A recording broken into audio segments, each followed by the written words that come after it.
Possiamo riprendere i lavori e inviterei coloro che non avevano trovato posto durante la mattina a prendere posto perché si sono liberate da molte sedie, quindi magari potete abbandonare le vostre scomode panche e sedervi insieme agli altri. La sessione pomeridiana è divisa in due diversi momenti. Un primo momento riguarderà quello che è l'analisi del dato. Di fronte a un fenomeno complesso come quello delle persone senza dimora appare sempre più importante comprendere a quale tipo di fenomeno ci rivolgiamo, sia da un punto di vista qualitativo che da un punto di vista quantitativo, e per questo motivo abbiamo invitato Nana Mertens dall'Università di Leuven e Paolo Palmerini da New Cop. Magari se Paolo Palmerini e Nana, can you come here to start the presentation?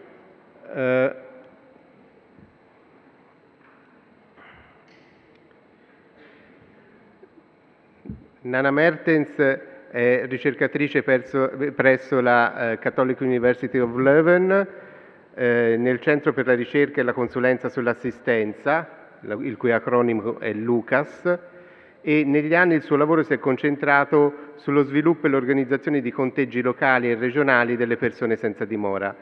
Nello specifico, appunto, le avevamo chiesto di darci un'idea del progetto. Your project finished in November? December? Si sta per concludere ora a dicembre e quindi magari appunto ci può dare un'idea su quali sono stati i sistemi sviluppati per il conteggio, il censimento quantitativo delle persone senza dimora. Peraltro all'interno di questo progetto mi pare di capire abbia partecipato anche FIOPS. Was FIOPS one of the partner of the project? Yes. Per cui appunto niente, lascio la parola a Nana, prego. Good afternoon, everyone. I'm Nana Mertens. I'm a researcher at the University of Leuven, and indeed I will give a presentation on our ongoing research project that is called European Homelessness Count. It's a project that has been funded by the European Union, and I'm part of the project team together with my colleagues Evelien de Maarschalk, Professor Koen Hermans from the University of Leuven, and our other colleague Nora Teller from the Metropolitan Research Institute in Hungary. This research project is a 2-year project. We started last year in 2024, and indeed the project will end at the end of this year. So the goals of our project as defined by the European Union are firstly to develop a methodology, and secondly to implement this methodology, a common methodology to measure people living in ethos light 1, 2 or 3 in various cities in various member states of the European Union. The prescribed method was a point-in-time method. So we developed a common methodology around the method of point in time, which means that we focus on a specific point in time, on a reference date, for instance, the 17th of October. We focus on that date to count people experiencing homelessness in a specific city, for instance, the city of Budapest.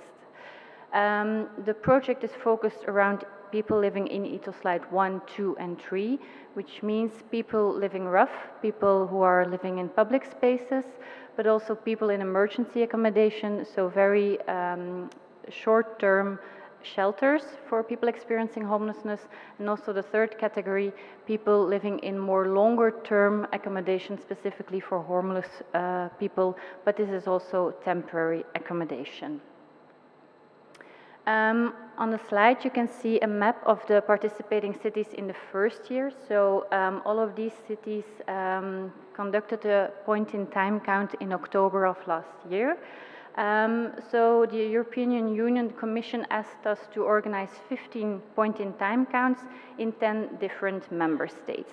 So this included Porto in Portugal, Dublin and Cork in Ireland, Charleroi and Namur in Belgium, Lyon in France, Milan and Catania in Italy, Nijmegen and the region of West Friesland in the Netherlands, Münster and Bochum in Germany, Ljubljana in Slovenia, Budapest in Hungary, and lastly Košice in Slovakia. So those were the cities, but in the project, as a project team, we closely collaborated with a research network.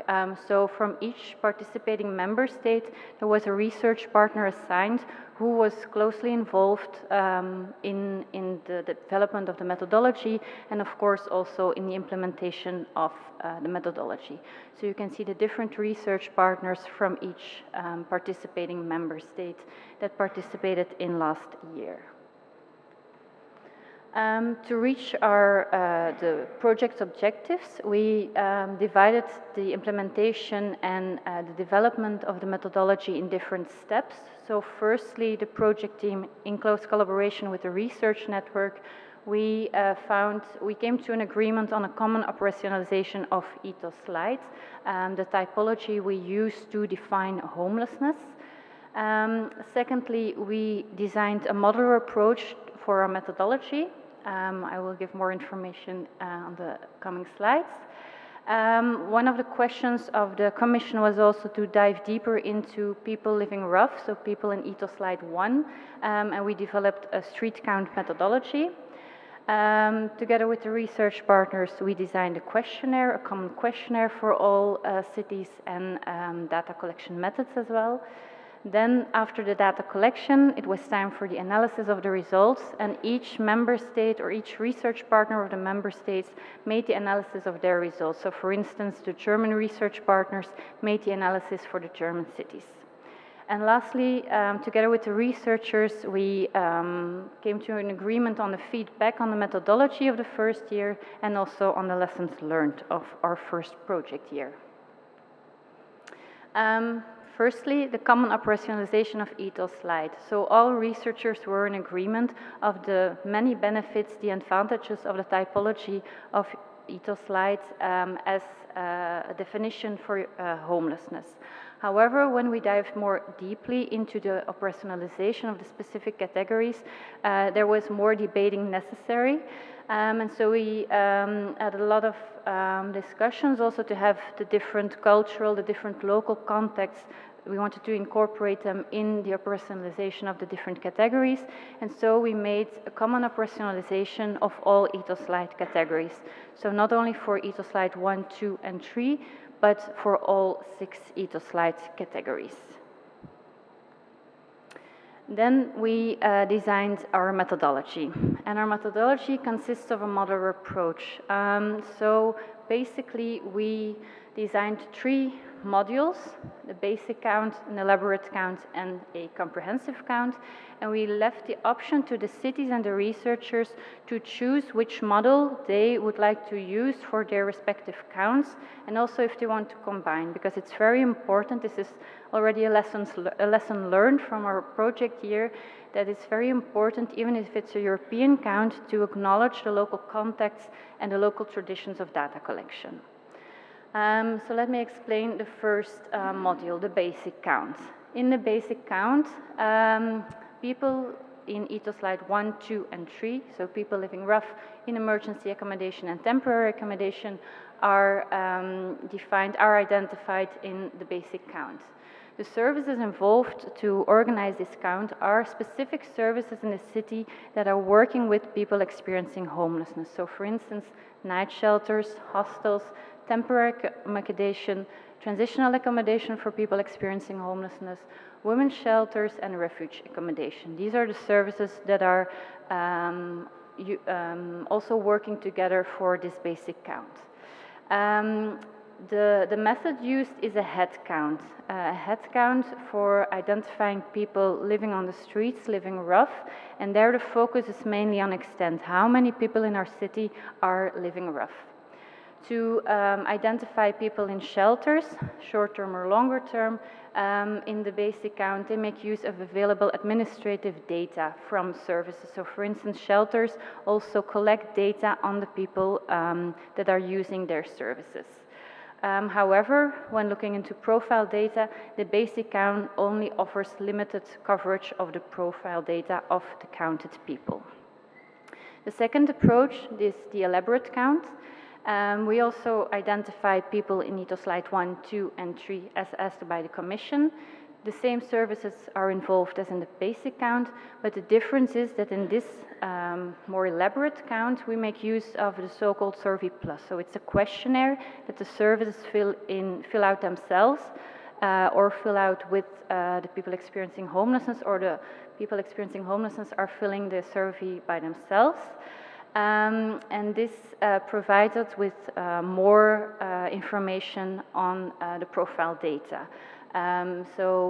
Both for ethos slide 1 and ethos slide 2 and 3, we make use of this survey, and if the city wants to, additional administrative data can also be used in this second module.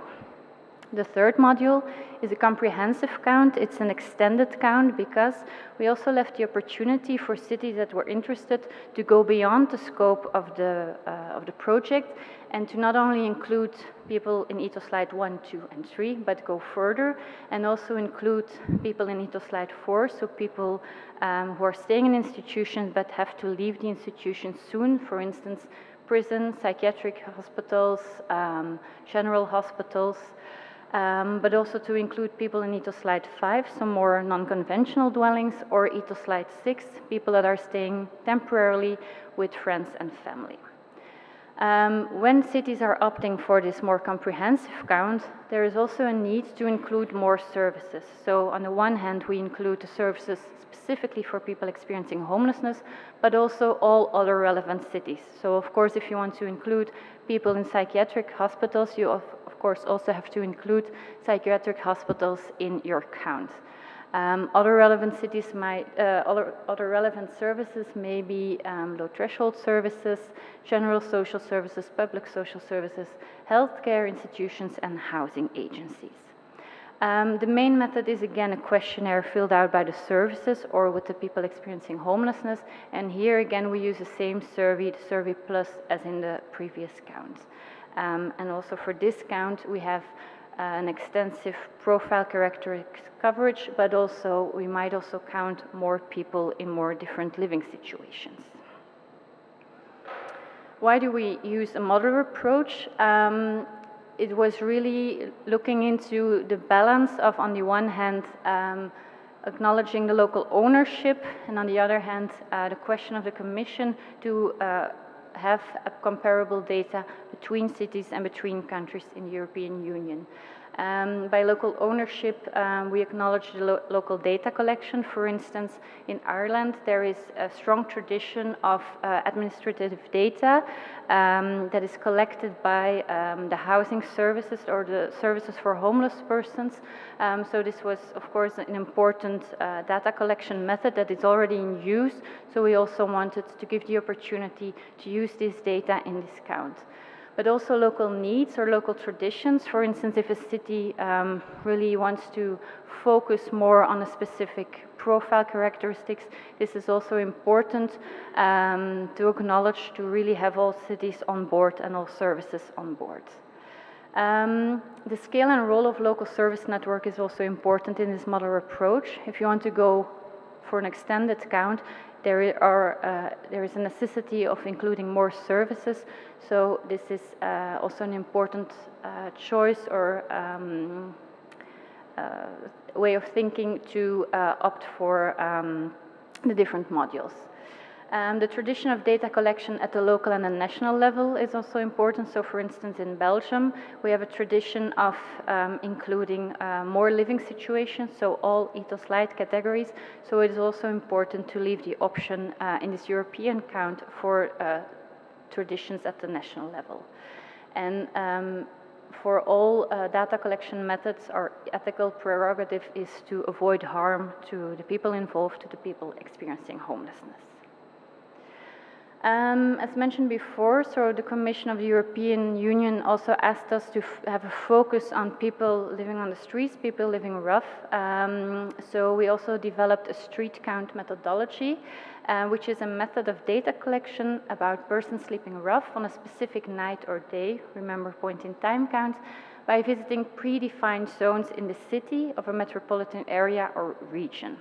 And there are some of the cities of last year who had a focus also on this street count. We actually gave the opportunity to have two choices of a street count. So the first is the head count, which is mainly focused on extent and less on profile coverage.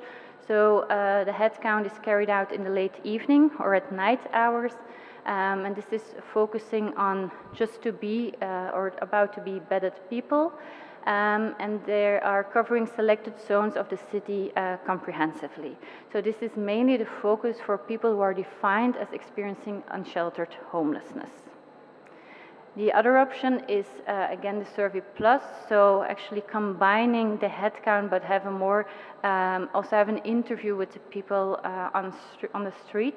So this is carried out during the day or over a period of time among people who may not be using emergency night shelters. And this is focusing on people in addition to those who are already known by the services. And there are additional selected zones prior to the count of which the cities or the services know where people are visited and can be interviewed. I talked about profile characteristics. This is the list of the mandatory variables. So in the tender, the Commission specified 8 variables they wanted to have to collect data on in all participating cities. So the first is on gender, the second is on the age, so we include all adult people experiencing homelessness, and in some cities they also include 16 to 17 years old unaccompanied minors. We collect data on nationality, on resident status, so we also include undocumented migrants in the counts. We collect data on the actual living or family situation, if people are single, if they are with a partner, if they are with children. Of course, very importantly, we collect data on the living situation on the day of the count. Is the person living on the street? Is he or she living in a shelter, staying in a shelter? We also collect data on direct triggers into homelessness, so the direct mechanism, the direct trigger that led into the situation of precarious housing. And lastly, we collect data on the duration of homelessness, so we want to know how long has a person been in a situation of unstable housing. So these are the mandatory variables, so these variables were, information was collected in all 15 cities. But we also left the opportunity to add optional variables. So if a city or a researcher was interested in collecting even more data, this was also an opportunity. And with the research network, we defined or we gave examples for these optional variables, also in a way to have a common questionnaire even for the optional variables. And they might include information on health situation, information on income resources, prior stay in institutions, and so on. What we provided for the results of 2024 are firstly city reports. So we presented all results at the city level. So we have visual graphs, as you can see. This is the example of Porto. So we finished a report on graphs, but we also finished reports at the city level on the local context to give more information on these numbers. And of course, we also provided a global report covering all cities and choices, methodological choices that had been made. We are still in the process of actually looking into all numbers of all cities. So we have provided analysis and reports at the city level, and we are now still in the process of actually looking into all numbers together. And this seems to be not an easy task, and we are a little bit hesitant to really make comparisons between cities because of the importance of the local context. Every figure actually needs contextualization. For instance, what kind of method has been used, but also what are the regulations in the city. So there are a lot of important factors that give the contextualization to the numbers, but I wanted to provide you these results to give you an illustration of our results of last year. So we have the city, we have the population, we have the total number of people that were counted, and then we give the division if the counted people were living rough on the streets, were they living in emergency shelters or in longer-term shelters. And so, for instance, I will give the example of the city of Catania. In total, there were 149 people counted in the city of Catania, with almost 70% of the counted persons were staying on the street, were living rough. And for instance, when you look into the results of Bochum, there were over 1,000 people counted in Bochum, but the vast majority of the people in Bochum were staying in temporary accommodation for people experiencing homelessness. I also give you the figures on gender, because again, you can see differences between the cities, and this is a first impression that we had, but the differences between the cities on gender, we think it can also be related with the type of living situation on the previous slide. So for instance, for the city of Bochum, we see that there are more women counted in the count, but we also know that there were more people counted in temporary accommodation. And this is actually an example from the counts in my own country, in Belgium. We also see that there tend to be more women staying in temporary accommodation than on the street or in emergency accommodation. So I already mentioned it before, the figures demand contextualization, and it's very important not to just compare without this local context. So firstly, the figures are impacted by the methodological choices and the existing data collection. There is, of course, a difference if a city opts to organize a street count or not. This might affect the numbers, the results of the count. Also, the existing data collection, if they make use of administrative data or not, this might affect the total number. Another important factor is the availability of emergency shelters and temporary accommodation. If a city does not have many available shelters, this might have a result for, or this might affect the number of people living rough. This is also something we think that we are finding in our findings.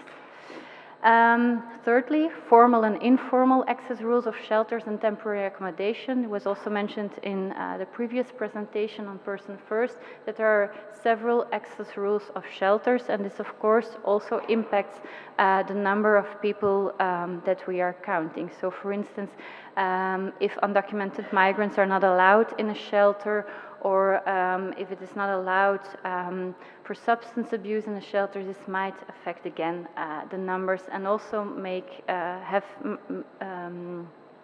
it more difficult to compare between the cities. We also see the impact of migration patterns and migration policies. I did not provide the number of nationality, but we do see in between the cities some differences on how many people are non-nationals within the homelessness population. Access to affordable housing in the city is of course an important factor, as is local and national criminalization policies. And lastly, local and national social policies also affect how homelessness people are sheltered in a city or not. Some lessons learned of our first year. So firstly, ethos slide as a guiding framework, as a definition, as a typology to use to measure homelessness in cities at the city level. We all agreed that it has many advantages, but there was more operationalization needed, more specific operationalization needed to use it in a European context. There was less consensus on using or also identifying people in ethos slide 4, 5, or 6 in the first year. Not many cities included these categories, but we are now involving in our second year of the count, and the point-in-time count of the second year will be in October. And we see that more cities of the second year are want to experiment with also including these categories. Local ownership, I already mentioned it, is very important because this local ownership, if you provide it to the city to have local ownership, it also is linked to their involvement in the count, because these counts, they involve a heavy workload for the services involved, but also for the cities involved. So it's not an easy task. So it is important to give enough local ownership, for instance, by also acknowledging local tradition, local needs, the information a city wants to have with the European count. The point-in-time count method, there are a lot of strengths. For instance, it's a very useful tool to have a snapshot of the homelessness situation in a city, especially, for instance, when it's the first time that there has never been done a count before. But there are also some limitations. So, for instance, you cannot capture the dynamism of homelessness. So this is something also to think about further. We experimented with a head count and a street count, but we also acknowledge there is no golden standard to cover either slide one. And lastly, there is a need for harmonization and coordination with national data collection. So at the moment, from the participating member states, there are a lot of member states who actually already have a tradition of data collection. And this, we need to make sure that when we want to do a European count, that there is a possibility to harmonize the European count with the national or the local counts. So, as I mentioned, it's a 2-year project. So this year we are even more ambitious, and we will organize 35 counts in 35 different cities and 21 different member states. Some of the cities of the first year will have a repetition of their count, but there are also a lot of new cities in this year's project. And to conclude, I will let you know where you can find even more information on the counts. So this is our website. We provide all the results of last year. We also provide information on the cities that will participate in 2025. You can find our handbook and the final global report of last year as well. Thank you very much.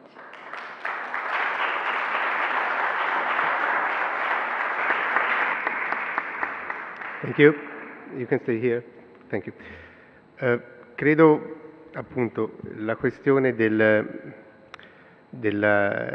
censimento, della conta delle persone senza dimora, che può sembrare secondaria, in realtà dal mio punto di vista è fondamentale per sviluppare strategie di intervento coerenti col bisogno del territorio, perché altrimenti rischiamo sempre di andare dietro alle emergenze del momento senza avere una reale contezza di quello che è l'ampiezza del fenomeno. Nel nostro piccolo a Firenze abbiamo tentato un'artigiana conta con modalità artigianale delle persone senza dimora, direi una conta delle teste, per riprendere una delle categorie evidenziate prima da Nana, a dicembre dello scorso anno, utilizzando le unità di strada e poi sommando i dati che sono andati in giro per la città nella stessa notte, contando fisicamente le persone che dormivano fuori, a cui poi abbiamo sommato i dati delle strutture d'accoglienza presenti sul territorio. Abbiamo avuto un numero alla fine, che è solo un numero, che ci dà però un'idea della grandezza del fenomeno. È ovvio che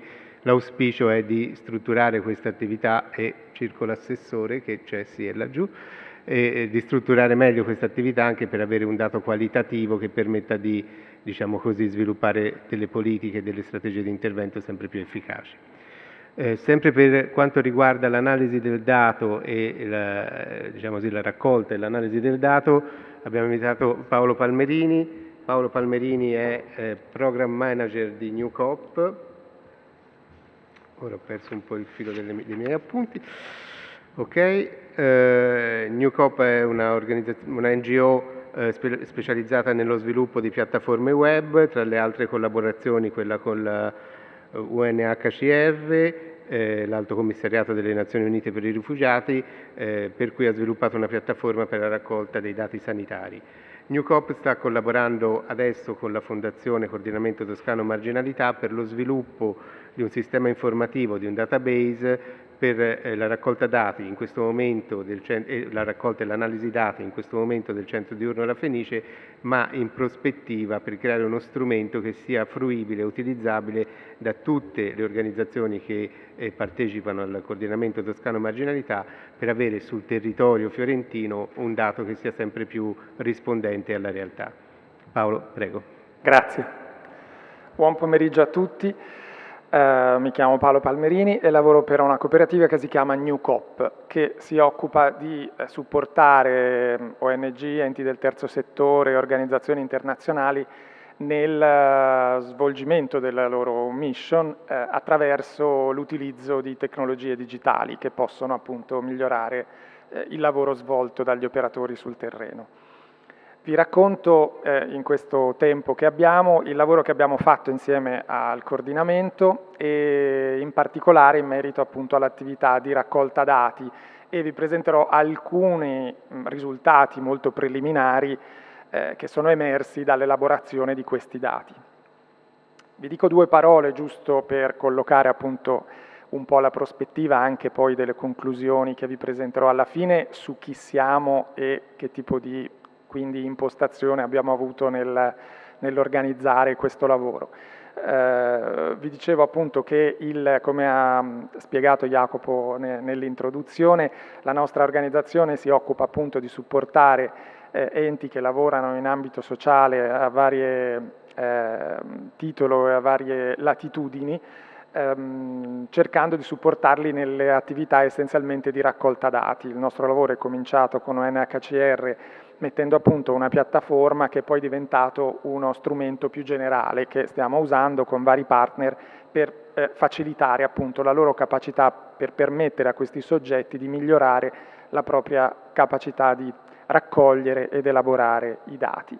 Questa piattaforma la stiamo usando in varie situazioni, in vari paesi, con diversi obiettivi legati al monitoraggio, alla valutazione dei progetti, al miglioramento dell'efficienza dei processi gestionali, alla implementazione di workflow organizzativi interni.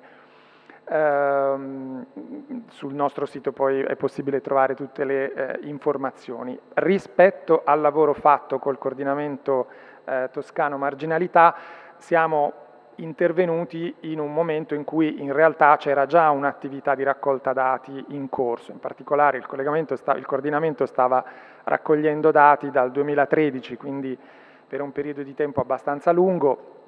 Durante questi anni erano stati usati due differenti sistemi, quindi c'era un tema di migrazione di questi dati dai sistemi precedenti. In questi passaggi precedenti non erano stati migrati i dati storici, ma semplicemente si era interrotto l'utilizzo di un sistema e introdotto il nuovo.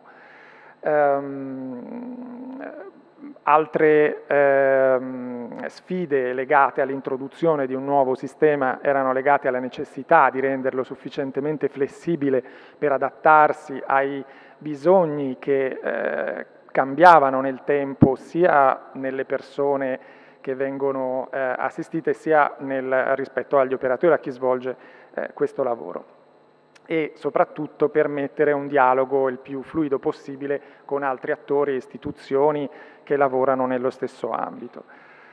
Ora, per cercare di rispondere a tutte queste esigenze, abbiamo configurato una versione particolare della nostra piattaforma che permette di raccogliere dati da dispositivi diversi, sia mobili che fissi, anche in condizioni di connettività precaria, quindi permettendo, diciamo, una certa flessibilità nell'attività di raccolta dati e permettendo poi di fornire sia degli strumenti finalizzati alla gestione, all'erogazione dei servizi, che all'approfondimento, alla comprensione dei fenomeni, oltre che al dialogo appunto con altri interlocutori. Abbiamo cercato fin da subito in questa piattaforma che è stata realizzata di inserire anche delle componenti che permettessero di sfruttare al massimo le tecnologie oggi presenti, in particolare facendo uso dell'intelligenza artificiale negli ambiti in cui poteva aver senso in questo contesto.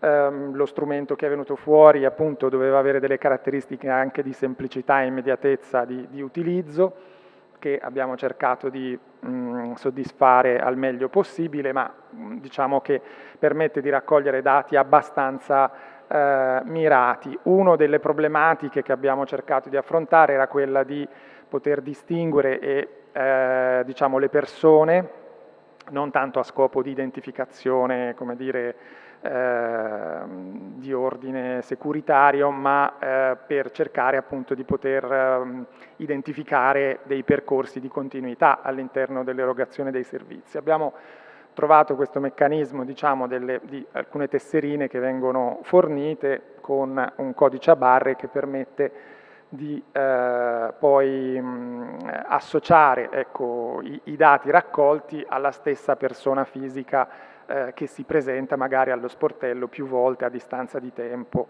nel corso delle attività. Ovviamente questo non risolve del tutto il problema di riuscire a contare una sola volta le persone che si presentano anche appunto a momenti temporali abbastanza separati fra di loro. Vi presento, ecco, questo è il sistema che è stato realizzato, testato e introdotto non tantissimo tempo fa, ma nel quale sono stati inseriti tutti i dati storici raccolti dal 2013. Ovviamente in maniera un po' disomogenea sono stati raccolti questi dati, quindi non tutto è stato raccolto sempre nella stessa maniera. I dati raccolti molto all'inizio di questo percorso sono tendenzialmente meno accurati, mentre via via poi nel tempo si è affinata una procedura anche di raccolta dati che ha permesso di avere delle informazioni più precise, più accurate e più ricche. Vi presento brevemente quelli che sono alcuni degli elementi venuti fuori. Anche nel nostro caso l'attività di analisi è ancora in una fase preliminare, però già sulla base di quello che abbiamo è possibile forse non trarre proprio delle conclusioni definitive, ma sicuramente cogliere degli spunti di riflessione. Ecco. E questi sono quelli che vi presento. Allora, innanzitutto diciamo come dire, un conteggio molto semplice delle persone, ecco. Per cui dal 2013 ad oggi sono state intercettate, si sono rivolti quindi alla Fenice, quindi sono stati censiti in qualche modo da questa organizzazione più di 4.000 persone, con un 20% di presenza femminile e il restante uomini. Nel tempo abbiamo fatto una prima, ovviamente al di là, ovviamente dopo aver eliminato quelli che erano appunto dei doppioni espliciti, siamo andati a fare un'analisi un po' più fine sui dati che magari erano stati raccolti in momenti storici diversi, facendo dei semplici algoritmi di machine learning che permettevano di vedere se c'erano effettivamente delle sovrapposizioni fra i dati di queste persone, e da questa prima analisi viene fuori che di quei 4.400 che avete visto, effettivamente un 4% forse sono effettivamente dei doppioni. Quindi possiamo considerare questo 4% come una sorta di errore sistematico un po' che c'è su tutti i dati che vi presento, ma comunque non estremamente rilevante, abbastanza contenuto se si considera la qualità dei dati di cui stiamo parlando e la difficoltà ovviamente di raccogliere dati anagrafici precisi in contesti così vulnerabili. Quindi il numero è abbastanza affidabile e distribuito nel tempo in maniera abbastanza omogenea, nel senso che c'è una prima fase in cui questi sono i nuovi ingressi per ogni momento dell'anno. E vedete che ci sono sostanzialmente fasi diverse che corrispondono all'adozione di sistemi diversi, a parte quel picco che probabilmente rappresenta un po', come dire, un recupero sulla parte dove erano stati raccolti meno dati, ma insomma sostanzialmente vengono raccolti più o meno la stessa quantità di dati, quindi è come se ci fosse un po' un flusso costante di nuove persone che arrivano, questo è quello che ci dicono questi grafi.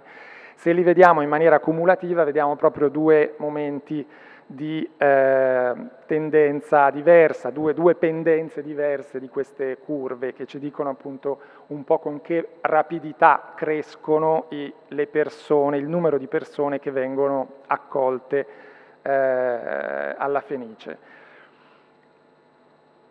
rispetto ai mesi dell'anno non ci sono delle evidenti diciamo, anomalie o comunque dei momenti di picco particolarmente rilevante, quindi sembra un fenomeno che è abbastanza costante nel tempo, quello di avere questo flusso di persone nuove che arrivano.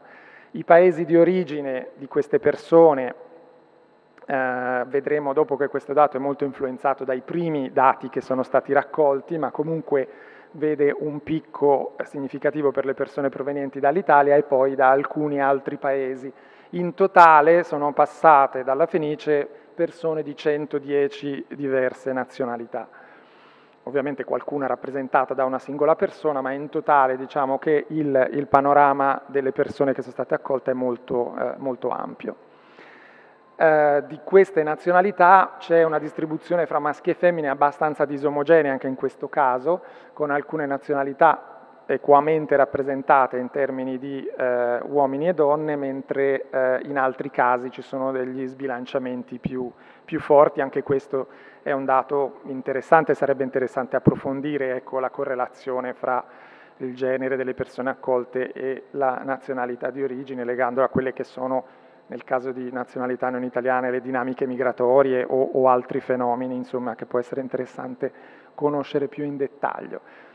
Le fasce di età, queste sono le età all'arrivo delle persone, hanno ovviamente un picco nelle fasce centrali, ma insomma sono abbastanza ben rappresentate in un intervallo piuttosto ampio di fasce di età. Anche in questo caso la distribuzione, diciamo, dei generi non si discosta molto dalla tendenza complessiva. Vado veloce sulla situazione invece delle persone rispetto ai loro legami familiari, mettendo insieme le persone single, divorziate, separate, si ottiene un 75% delle persone che si sono rivolte alla Fenice che sono in una situazione di solitudine in qualche modo relazionale. Ecco. Ovviamente questo non esclude che possano avere altri legami familiari che non sono riportati qua dentro, ma sicuramente si legge complessivamente una predominanza di situazioni di isolamento. Ecco, insomma. Un dato interessante, ecco, che abbiamo provato, e questo, diciamo, è il valore aggiunto di aver cercato di creare un modello di dati più flessibile, più adatto alle diversità delle situazioni emergenti, è stato analizzare i commenti fatti dagli operatori. In questo grafico guardiamo un punto di vista un po' diverso, non stiamo facendo una fotografia delle problematiche riscontrate nelle persone che si sono rivolte alla Fenice, ma in quello che gli operatori riportano nelle loro schede.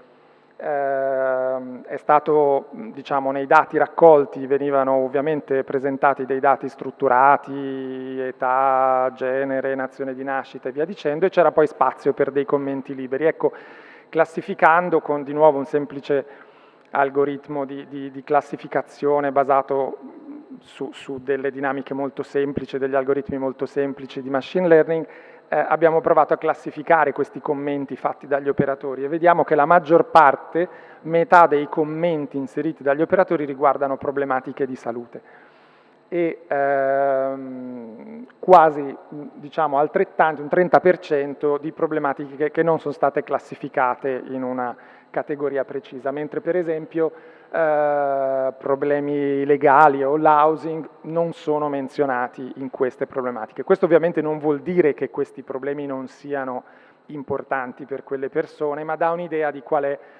anche, diciamo, il punto di vista dell'operatore, quindi potrebbe essere uno spunto per riflettere sul tipo di formazione, per esempio, che viene fatta agli operatori, sugli strumenti che vengono messi a disposizione per affrontare queste problematiche.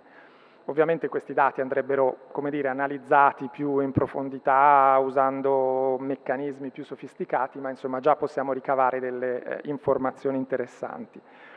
Un altro dato che siamo andati a guardare è il numero di accessi totali che ci sono stati, in teoria in tutti i 13 anni, ma in realtà questi dati esistono solo dal 2022, quindi negli ultimi 3 anni ci sono stati 54.000 accessi. Ovviamente la stessa persona ha acceduto più volte. Quindi a fronte di 2000 persone fisiche diverse, ci sono state 54.000 accessi ai servizi, il che vuol dire insomma, che tutti i giorni c'è un flusso costante abbastanza importante di persone che chiedono di accedere ai servizi erogati dalla Fenice, quindi ovviamente pensiamo poi a tutte le altre strutture sul territorio che si occupano di fornire servizi, i numeri che vengono fuori sono importanti. Non è un'attività di conteggio fine, non è basata sullo stesso rigore metodologico che ci è stato presentato precedentemente, ma è comunque significativo come dato dal punto di vista di chi eroga un servizio rispetto al numero di persone che hanno bisogno di quel tipo di servizio e di supporto. Interessante vedere che in questo, diciamo, il numero rispetto agli accessi è ripartito con una percentuale che vedete fra maschi e femmine, dove le femmine sono molto poche, sono molte meno rispetto al dato complessivo che avevamo visto delle persone censite a partire dal 2013. Ma ancora più interessante ecco, vedere che se guardiamo le teste singole la percentuale di femmine aumenta.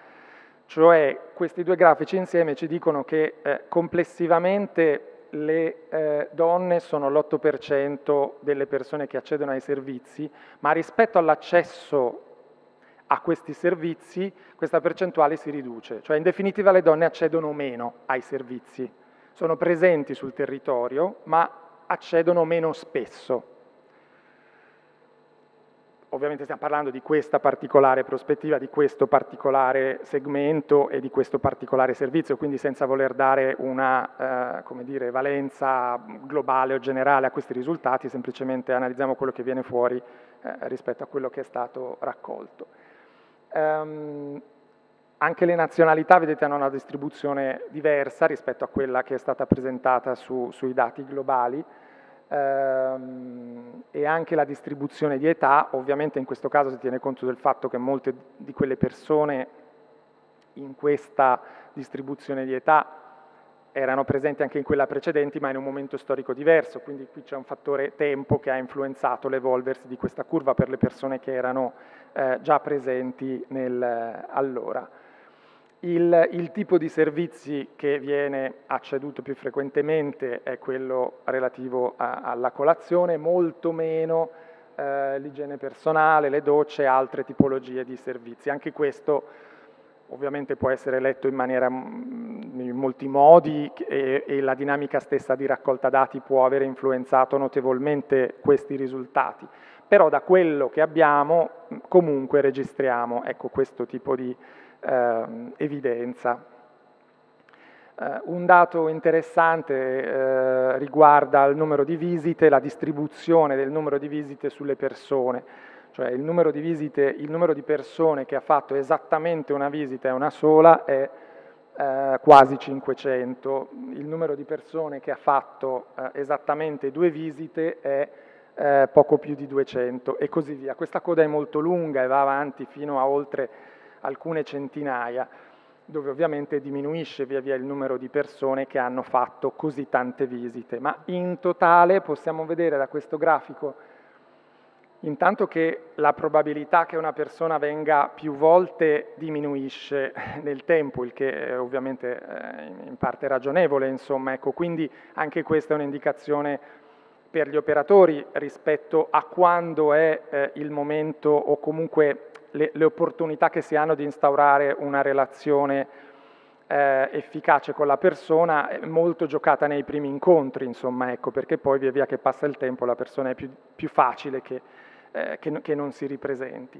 E comunque ci sono molte persone, sommando, qui non sono riportate per motivi di spazio, ma sommando tutta la lunghezza di questa coda vengono fuori dei numeri abbastanza importanti, quindi ci sono 800 persone che hanno fatto più di 10 visite nel corso del tempo, quindi ci sono, come dire, un po' queste due popolazioni, se vogliamo, le persone che vengono regolarmente o spesso e quelle che sono molto di passaggio. Ecco, probabilmente questi due segmenti hanno delle caratteristiche diverse, è importante però in qualche modo riuscire a identificare queste diverse tipologie di accesso che ovviamente avranno delle origini anche molto diverse per riuscire a dare delle risposte efficaci. Due parole per concludere su quello che ci piacerebbe e pensiamo di sviluppare in futuro, oltre ovviamente a estendere, a completare questa analisi che, ripeto, è veramente molto preliminare sulla base dei dati disponibili che hanno diversi elementi di disomogeneità, come abbiamo detto. Sarebbe interessante poter estendere, ecco, questa attività di raccolta dati e quindi il patrimonio di informazioni anche un po' a tutte le realtà dell'area fiorentina e forse anche oltre, pur con tutte le difficoltà che sono state menzionate prima rispetto all'uniformare i sistemi di raccolta dati, ma almeno nello stesso ambito territoriale si potrebbe provare ad avere un sistema unitario che permetta poi effettivamente di fare dei ragionamenti più approfonditi. Ci piacerebbe migliorare ulteriormente i dati raccolti, nel senso di estendere le tipologie di dati che vengono raccolti. Ovviamente la raccolta dei dati è molto costosa perché richiede tempo agli operatori e risorse preziose che devono essere in qualche modo, non dico dirottate dai servizi, ma comunque investite sicuramente in questa attività di raccolta. Ma d'altro canto è importante perché è un po' poi la base della comprensione sia del fenomeno stesso e del miglioramento poi dei servizi che vengono erogati. Pensiamo che una direzione sensata sia quella non tanto di aumentare le caselline di dati che si vogliono riempire, quindi chiedendo più informazioni, ma sia quella di acquisire la capacità di elaborare in maniera diversa dati non strutturati, che possono essere raccolti per esempio tramite una rendicontazione vocale da parte dell'operatore, che viene poi memorizzata e elaborata in passaggi successivi tramite appunto le potenzialità che ci offre oggi l'intelligenza artificiale, e in generale poter valorizzare anche altre fonti di dati che possono essere usate all'interno dello stesso processo di analisi. Quindi speriamo di poter, come dire, continuare questa attività di raccolta e estenderla ad altri partner e con altri dati. Mi fermo qua, grazie mille.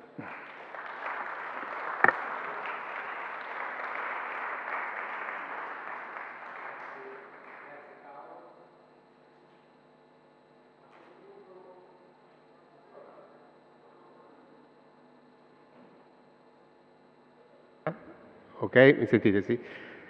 A questo punto ci sono delle domande, per cui chiederei a Ides di can you come here to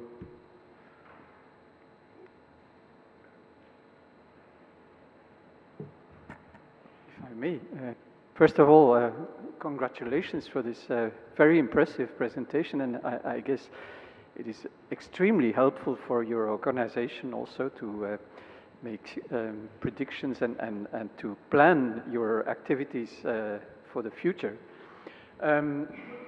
It is definitely also very tempting for other organizations to step in, and you reached out a hand to many organizations in the room. On the other hand, there's definitely an ethical issue to be dealt with. I know that many services for homeless people very consciously do not ask for identification for any kind of registration of names or whatever type of identification of their customers, because that might result in refusal of services and dropouts. So what is your experience in reaching out to people? And how do you deal with that issue? The potential trade-off between, say, the effectiveness of your system and the efficiency and how this helps your organization, and on the other hand, the potential risks in losing some people that would not show up or hide from your services.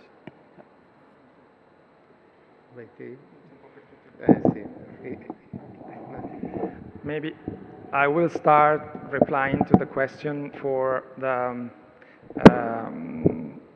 technical part, but there is also another component which I will leave to Jacopo to respond.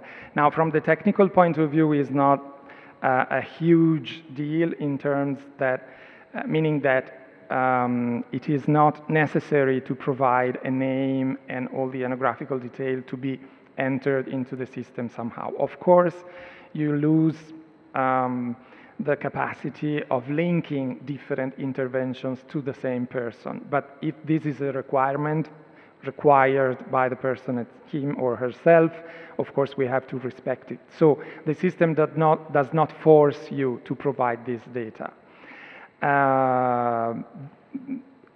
Of course, we have to take that into consideration when we calculate the final results, and it has an impact on the quality of the data that you are able to obtain at the end. But it is not a technical issue, so it is still possible to insert some data. Regarding the possibility of sharing the same platform with other organizations, of course, there is a very strict segregation of the data. So some of the data can be shared, but most of the data remains within the framework of the organization that has collected the data. So to assure that if there is a sort of agreement between the organization that is providing a service and the person that the data can be collected, then of course this agreement remains within that organization only. It is not automatically extended to other data, are not transmitted to third parties, not even partner organizations, unless the person is explicitly informed of that and has agreed to that process. But so yeah, I think it's a relevant question, but it's more related to the kind of services. So is the organization willing or not to, is structured in order to provide services to persons that do not disclose for many reasons their details of their identity, and this I will leave it to Jacopo. Yes, it could be a problem. Asking information to our beneficiaries, but you have to know that we manage services for the municipality of Florence, so we have some mandatory requirements by the municipality. We have to report our activities to the municipality. And for this reason, we are in a certain way forced to collect data. Of course, for someone, we need to build before a trust relationship, and we need time. But at the end of the day, often we are able to collect data and to give to the our beneficiaries the opportunity to come in our services and to stay with us, let me say.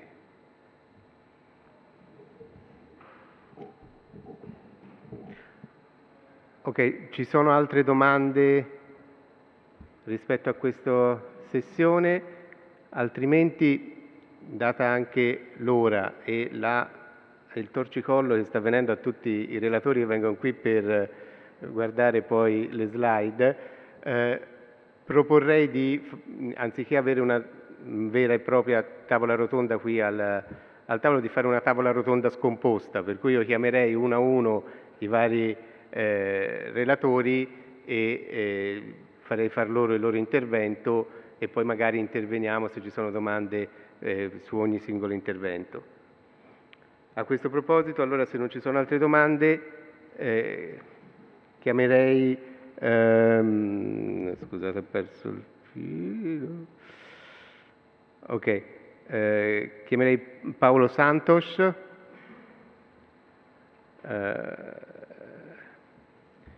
Paolo Santos è il coordinatore di NPISA Lisbona. NPISA è un organismo previsto all'interno della strategia di contrasto all'homelessness portoghese. In Portogallo esiste una strategia nazionale che ha un coordinatore nazionale per il contrasto all'homelessness e NPISA è uno strumento, diciamo, sviluppato all'interno di questa strategia che si ritrova in tutte le grandi città portoghesi. Paolo è il coordinatore per conto della municipalità di Lisbona, di NPISA Lisbona. The floor is yours. Grazie Jacopo. Scusatemi per non parlare italiano. I will try my best in English, and even it's not my native language, so if you don't understand something in the end, please come to me and I will try to explain better. So, first of all, thank you so much, Rico, Jacopo, and the City of Florence for the invitation. It's a pleasure for me to be here to share and most of all to learn with all the fantastic presentations that were made today. So like Jacopo said, I'm the coordinator of this structure, NPISA, and inside the City Council, I am the director of the department that is responsible for implement the municipal plan for homeless people 2024 until 2030. What I bring, Lisbon shouldn't be in the south of Portugal, sorry about that. I think in reality it's not happening. I will check it out when I come home, but it should be on the middle side, left side of Portugal. Sorry about that. So I will give you some context of Lisbon and Portugal. This is the number for 31 December of 2023. We count each year this data. Just to give you some context, we have in Lisbon in 23 more than 300 people in homeless situation. We used ITO's definition, people in some kind of housing support model and those who are roofless. And you can see the almost or more than 50% of the people in the country is located in the city of Lisbon, and only with lots of these 7% in Lisbon represents the total of the country. So this tells us lots about the concentration of housing support models as shelters or housing first programs or any kind of housing solutions in the city of Lisbon. And this is also a challenge for us. And this is the numbers from 31 December of 2024 in Lisbon. I don't have yet the national numbers. So we saw a little decrease of the numbers between 2024 and 2023. Right now, there's a little more of 300 people, 3,000 people, 3,000 people as homeless people, 439 people in the streets, more than almost 20% reduced comparison 2023, and without the house, 5% of difference between 2023. And you can see also the data between 2018 and 2024. This is more or less the time that this counting was made on the same way. So the accountability is made by the national strategy. The indicators are the national strategy that define, and all the municipalities count on the same day and with the same methodology. So you can see a peak of the number during the COVID. Right now we are almost on the pre-pandemic numbers. But I'm here to talk about NPISA, how it works, what we are doing. So NPISA, it's like an umbrella service with all the entities that somehow direct or indirectly work with homeless people get together and discuss lots of things like direct support for homeless people, or define strategies as an whole that what should be the next steps in this area, or even promote a specific event for homeless people. What is interesting about Nepisa, there's no direct budget involved. So it's a common share with trying to promote all the resources that is available on the city, and together each one of us try to put it on the field the best with the best we can give. So this is chronology. In Lisbon we have Nepisa since 2015.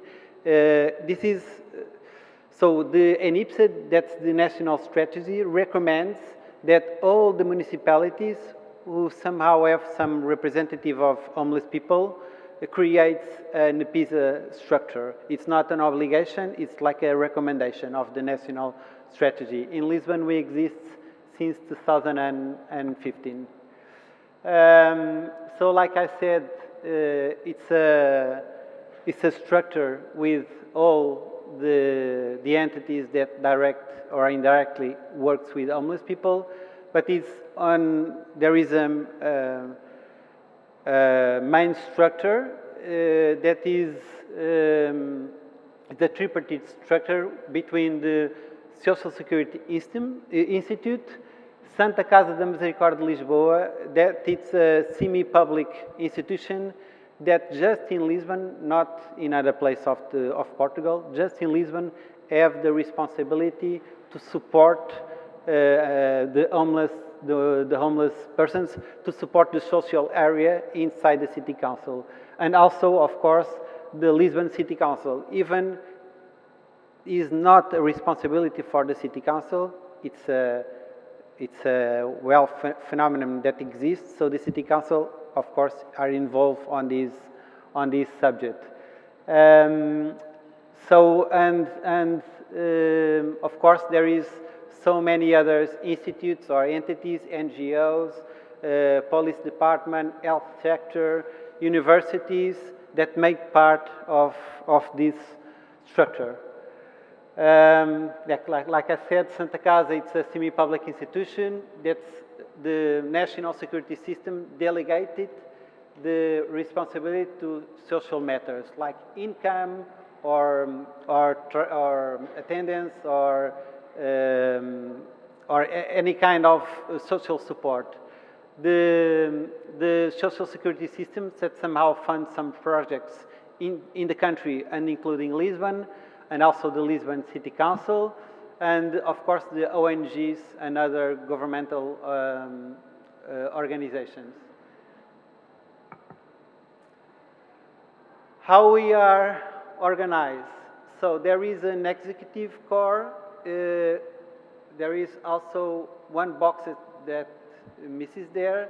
Besides Câmara, Santa Casa and Social Security System, they're also made part of this executive core, two other entities that represent the other 37 partners that made part of the Nepisa. So it's not only these three parties institutes, also there are two representatives of the other ones that took decisions together in the subjects. And we have an action plan that is made by each 2 years, and it's divided in planning and intervention, and in health, and also in prevention. So all the ONGs and all the partners get together in working groups and execute some measures that are defined on the action plan for the Nepisa. Some areas of expertise. Santa Casa is responsible to the assistance, and I will pass, and is responsible to do the triage and the follow-up of all the people. So each person that is for the first time or that doesn't, who have not contacted the service for more than a year can go to this structure. It's a physical structure, and they must be attended for a social worker. Then they will give case management to follow up the case. And yes, and the other part is the follow-up. So depending the principal problematic, because most of them don't have just one problematic, it's a cumulative of problems. Depending on that phase, specific phase of that of the life of that person, if, for instance, if it is the employability, the principal problem for that specific person, there will be a case management that will work with that person, the employability subject. And this is all done independently by the Santa Casa da Misericórdia. And the case managements are workers from Santa Casa and also workers from the ONGs that work on the outreach teams or even in shelters or housing first programs. And they have, even the ONGs workers have access to propose income, for instance, for those people. Other areas, so Nepisa during the COVID was responsible to activate several measures to come back to measure the impact of COVID. Also, like I was saying, there's working meetings with several partners who discuss strategies or needs or priorities and operating procedures. For instance, we were discussing what should be the next generation of shelters. We know that they exist, what they should be in the future. So all the ONGs that was interested on that came together and designed a proposal that what should be the shelters for the next years. And that had direct influence on the political decision when the city council promote the next municipal plan for homeless people. That's one example. For instance, also the cold and hot weather contingency plan. So when it's activated, Nepisa and of course all the ONGs, each one of us came together, and so these ONGs is going to support this thing, the city council is going to support this thing. It's very organic relationship with the partners. Also, vaccination campaign. We have like more strategic objective, but we are also very practical in some of these projects. Also in Nepisa, because most of the homeless people are with the ONGs, we promote each year training about how to get social housing for homeless people, and try to explain and to get clear some doubts that the social workers with homeless people have when they are filling the call. And also we are responsible in Lisbon to monitoring the phenomenon, like the numbers I showed you earlier. So, oh yes, also during the year, we make some sessions directly with homeless people. We try to involve them in different kind of events, more formal events, but also non-formal events. For instance, when we were creating that model of the new shelters, what should become, they were really involved they were participating a lot with the measures that was decided and written there. Oh, sorry, yes. Challenge. Prevention. We are doing, all the technicians are doing the best they can, but if we don't work on prevention, we are not going to make huge steps through the years. And also a reflection about the projects that are on the field, like Housing First. We are feeling that in Lisbon, the Housing First we must have a 2.0 version of Housing First in Lisbon, also the shelters, also the outreach team. So we are always discussing, because the profile of the homeless people are always changing, and we must adapt our intervention with that. And also the follow-up. Those cases who somehow had opportunity to have their own home or their own employment, it's very important to not quickly cut the relationship. It's very important to follow up for the next month to avoid that person doesn't come to the streets or to the shelter or to the circuit again. Also an important thing that we are doing right now. So all the NPISs from the metropolitan area came together, and we are trying to make some lobby with a political decision. So it was like a bottom-up process. People are moving from council or from municipalities to municipalities, and we came together and we brought the subject on a more metropolitan point of view. What should be done on a political commitment to have new strategies that could not push persons to move around other municipalities. And this is, we are going to finish and give a dossier to all the politicians to pressure and to make some pressure to have some new decisions. And also, all the things that are being done in the PISA have different direct contribute to the new municipal plan for homeless people. It's the third generation plan, and you can easily find it in the website. If you check it, it's in English and in Portuguese. So if you have some curiosity, just check it, because there is some measures that you will be somehow, I think, identify what in many other things that we were talking about here today. And just two final message. One, it's, on my point of view, we are working on the problem and we are not working on the solution. So we have Lisbon Declaration that is trying to reduce the number until 2030.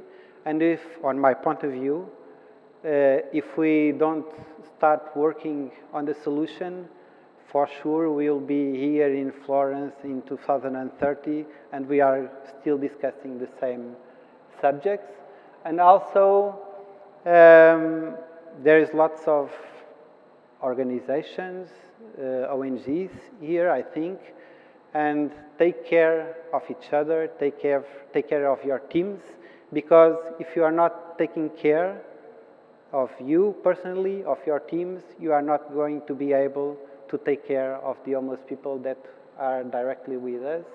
Thank you very much. Grazie.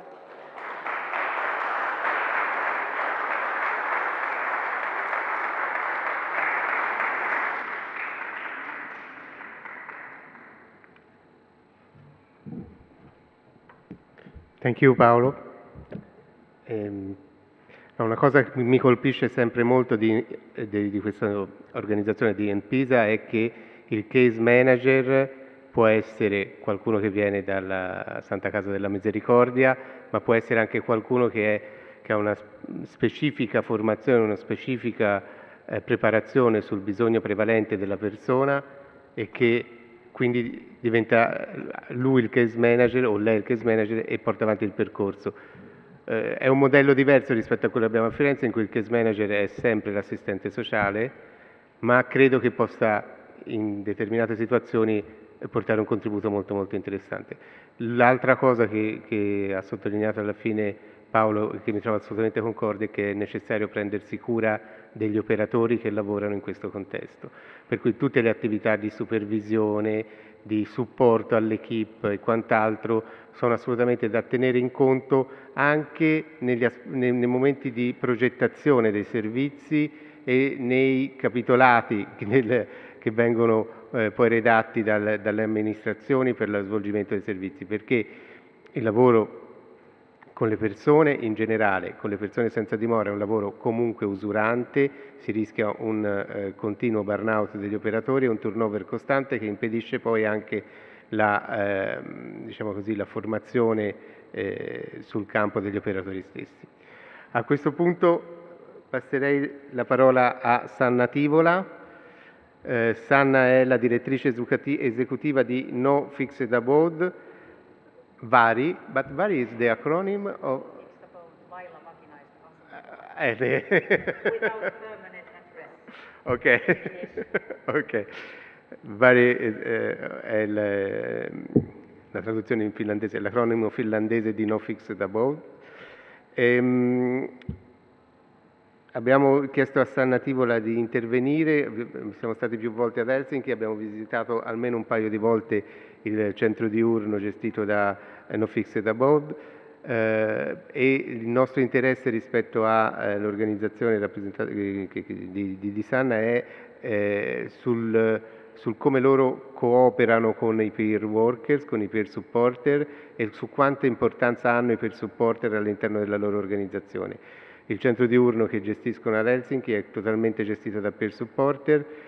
Una cosa che magari non è corretta, ma mi sembra di ricordare, è che quando i peer supporter hanno cominciato a gestire il centro diurno hanno deciso di tenerlo aperto anche durante la notte, come centro diurno e non come struttura d'accoglienza notturna. E questo è un dato che mi fa riflettere rispetto a quanto il nostro punto di vista a volte è distante dal reale bisogno delle persone che vivono in strada e quanto invece le persone che hanno quel tipo di esperienza sanno dare risposte più appropriate ai bisogni delle persone.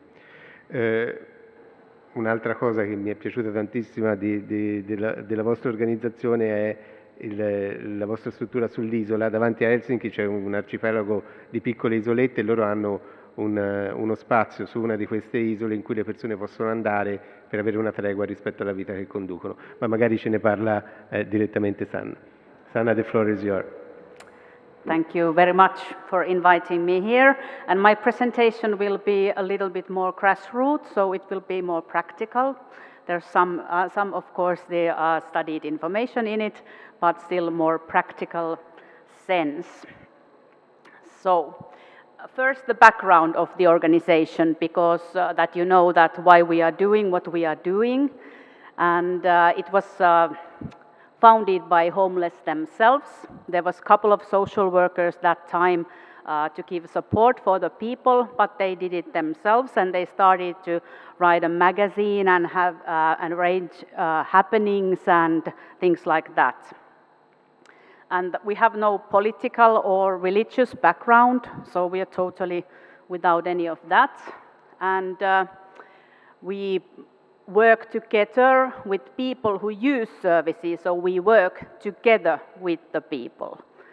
So it's not just for the people, it's with the people.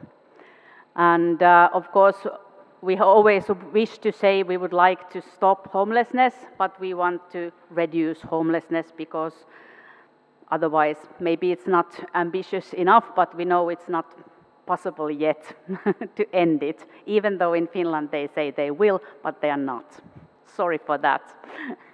And in Finnish, then we have a lot of advocacy work also. We have a very grassroots basic work in all the times in the day and night time and evenings.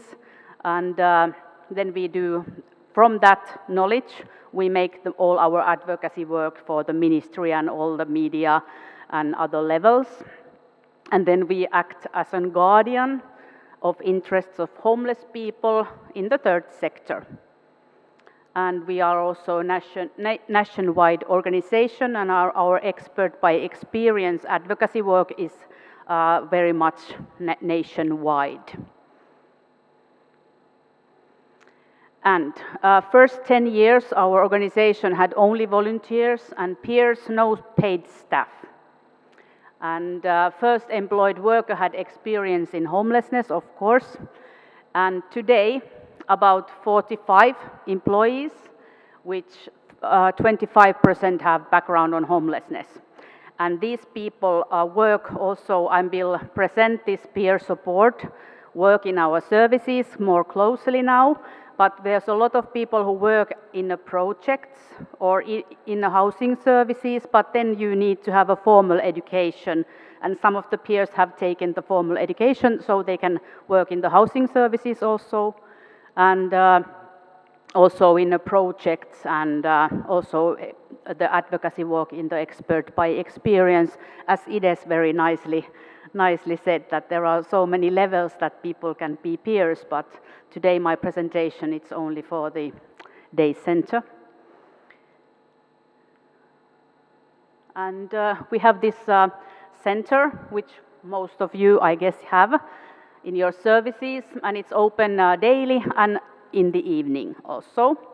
And then in the wintertime we have this night cafe also, and there is also professional and a peer worker pair works there in the nighttime. It's just a half a year, and the peer center is open the whole year. And all the people who work there are peers, so there's no professional workers in the day center, but there is like moving support, housing advice, outreach work, it's available there. So they can always ask for help for a professional, but if they don't need it, then they don't. And the special thing in our services is that we don't call our people service users. So we want to call them like visitors, members of the organization, or citizens, people without a home, and so on, or residents if they live in a housing services. So that's a very special thing in our organization, and it makes us more equal with the people, so we want to work with the people. And there's some basic numbers, as you can see, but it's probably similar as your organizations and your services which you have. And the last part is that there are held 25 participatory happenings during the year, which I will present later. And the role of the peer workers and peer support on we actually call it Volunteering and Peer Center, VEPA. So it's not the day center in a way. I mean, we don't call that way, but of course it works more like similar, like day centers. But the peer workers are paid staff and equal to professionals, so they are on the same work law as all the professionals also. And when we recruit people, it's always that, are you willing and able? So you need both of them to hire people, because most come, they have internships or some trial works or rehearsals or something like that, and then they want to come as a worker. And we have had also situation that people come to work and it's not working, so it has happened also. And they also are offered opportunities for training and studying as the normal workforce anyway, so there's no difference between that.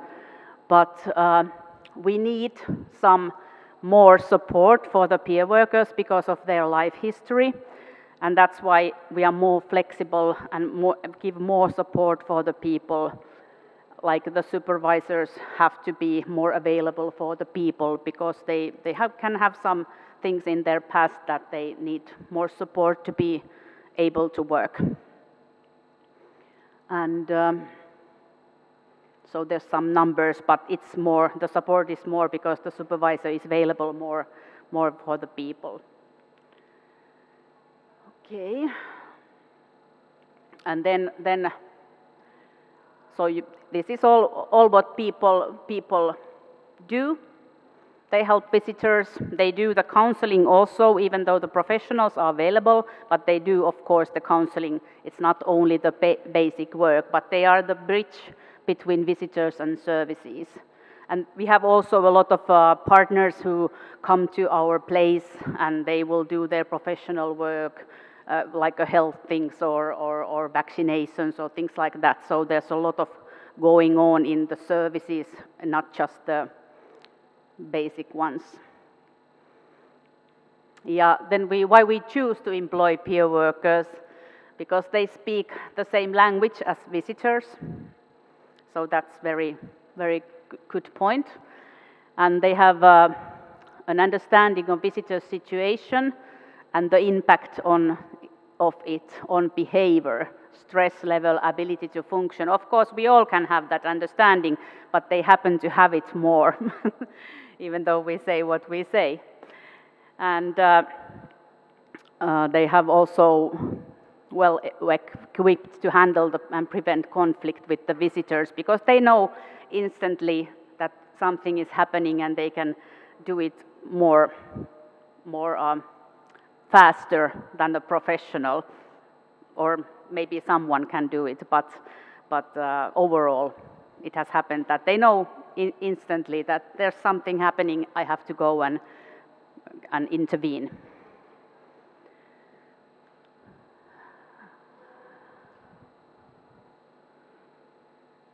Yes.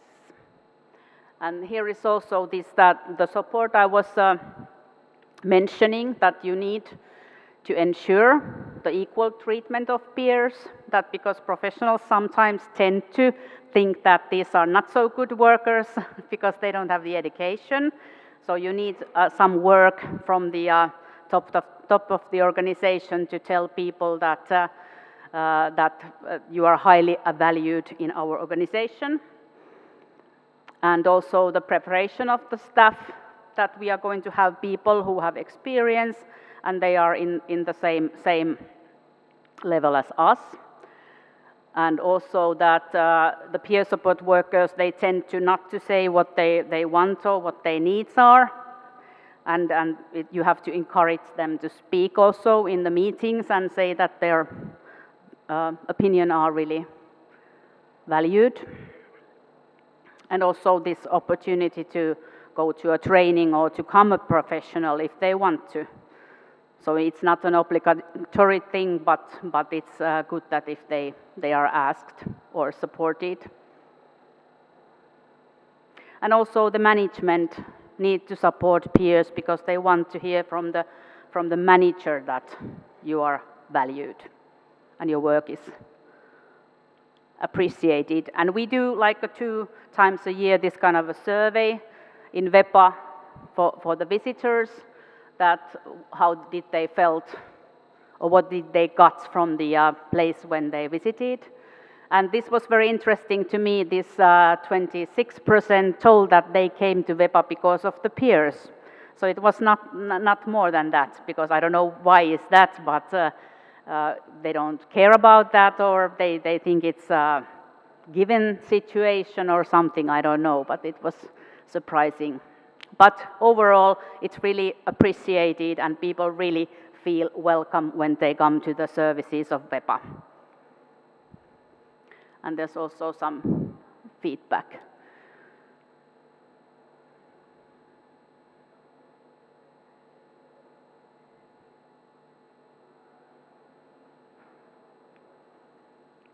And here's some pictures also.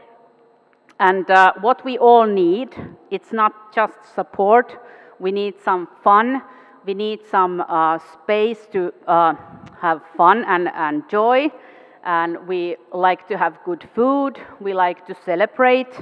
So all the people, homeless people or people who are experiencing homelessness do need the same things. They want to have fun, they want to have good food, they want to have company and things like that. So we try to arrange these happenings a lot in Vepa where people can join. We have this kind of a Christmas fiesta, for instance. We had samba group and all the music, and there was a famous cook who was having this kind of, they cook the meals and things like that. And we all participate on that. The staff also do it. The peers and the professionals go along. And we have also, we choose a godmother and a godfather every year. And they will give their best. This is a famous cook, Henry Allen, famous actor, activist, and also a writer. So they give their, what they know is good, and they will give to the people in our services. And this is a famous hockey team, Jokerit from Finland, but you don't probably recognize them, but they also visited and gave their fun things and things like that. And people also participate in advocacy work, so people can, there's peers and professionals and volunteers. And also we had a seminar and people were participating, making some artwork also. And this is a speciality which you said, the Vartiosaari, which is like a summer cottage in the island. And it's a very active place and people are giving opportunities to do what they want to do. And nobody is asked or forced or anything. It's, if you want to, you can. And some repairing. And also that this was one peer worker, and he had this, he established his own project, and we had outreach work with that bus, but we couldn't do it anymore because it was really hard to go with the bus in the streets. So the guy who's unfortunately dead, he said that he would like to have that bus and make this kind of a moving lagoon, that there are people working, they are going to have they had these grill things there, and they went to all the happenings, and people were employed there, and they were giving advice of the homeless things and things like that. And this is a funny story because they were building a workshop place in Vartiosaari, and they didn't know how to transfer this kind of long wood, and and they made a hole in the bus that they could do that. So it's really, if you give the opportunity for people and you don't, in a way, how to say, stricken it, then people can do whatever maybe it's not so safe, but it's so nice that people are inventing when they are giving the opportunity to work or opportunity to have a space. And this was, they were transferring the things to the island. I didn't know this. I saw the pictures later on and I was, what has happened? But the building is there, so they made it in their own way. Huh? No, in their own way. Yes. So, yeah, it's more like that, giving the opportunities, giving the space to the people to do how they want to participate. So it's an opportunity to make people want to participate, because sometimes we think that we need people to participate. Why they are not participating? I heard many of the stories today that people don't want to participate, but you have to create the space for it. Then people want to participate in their own terms also, not always guided. Thank you.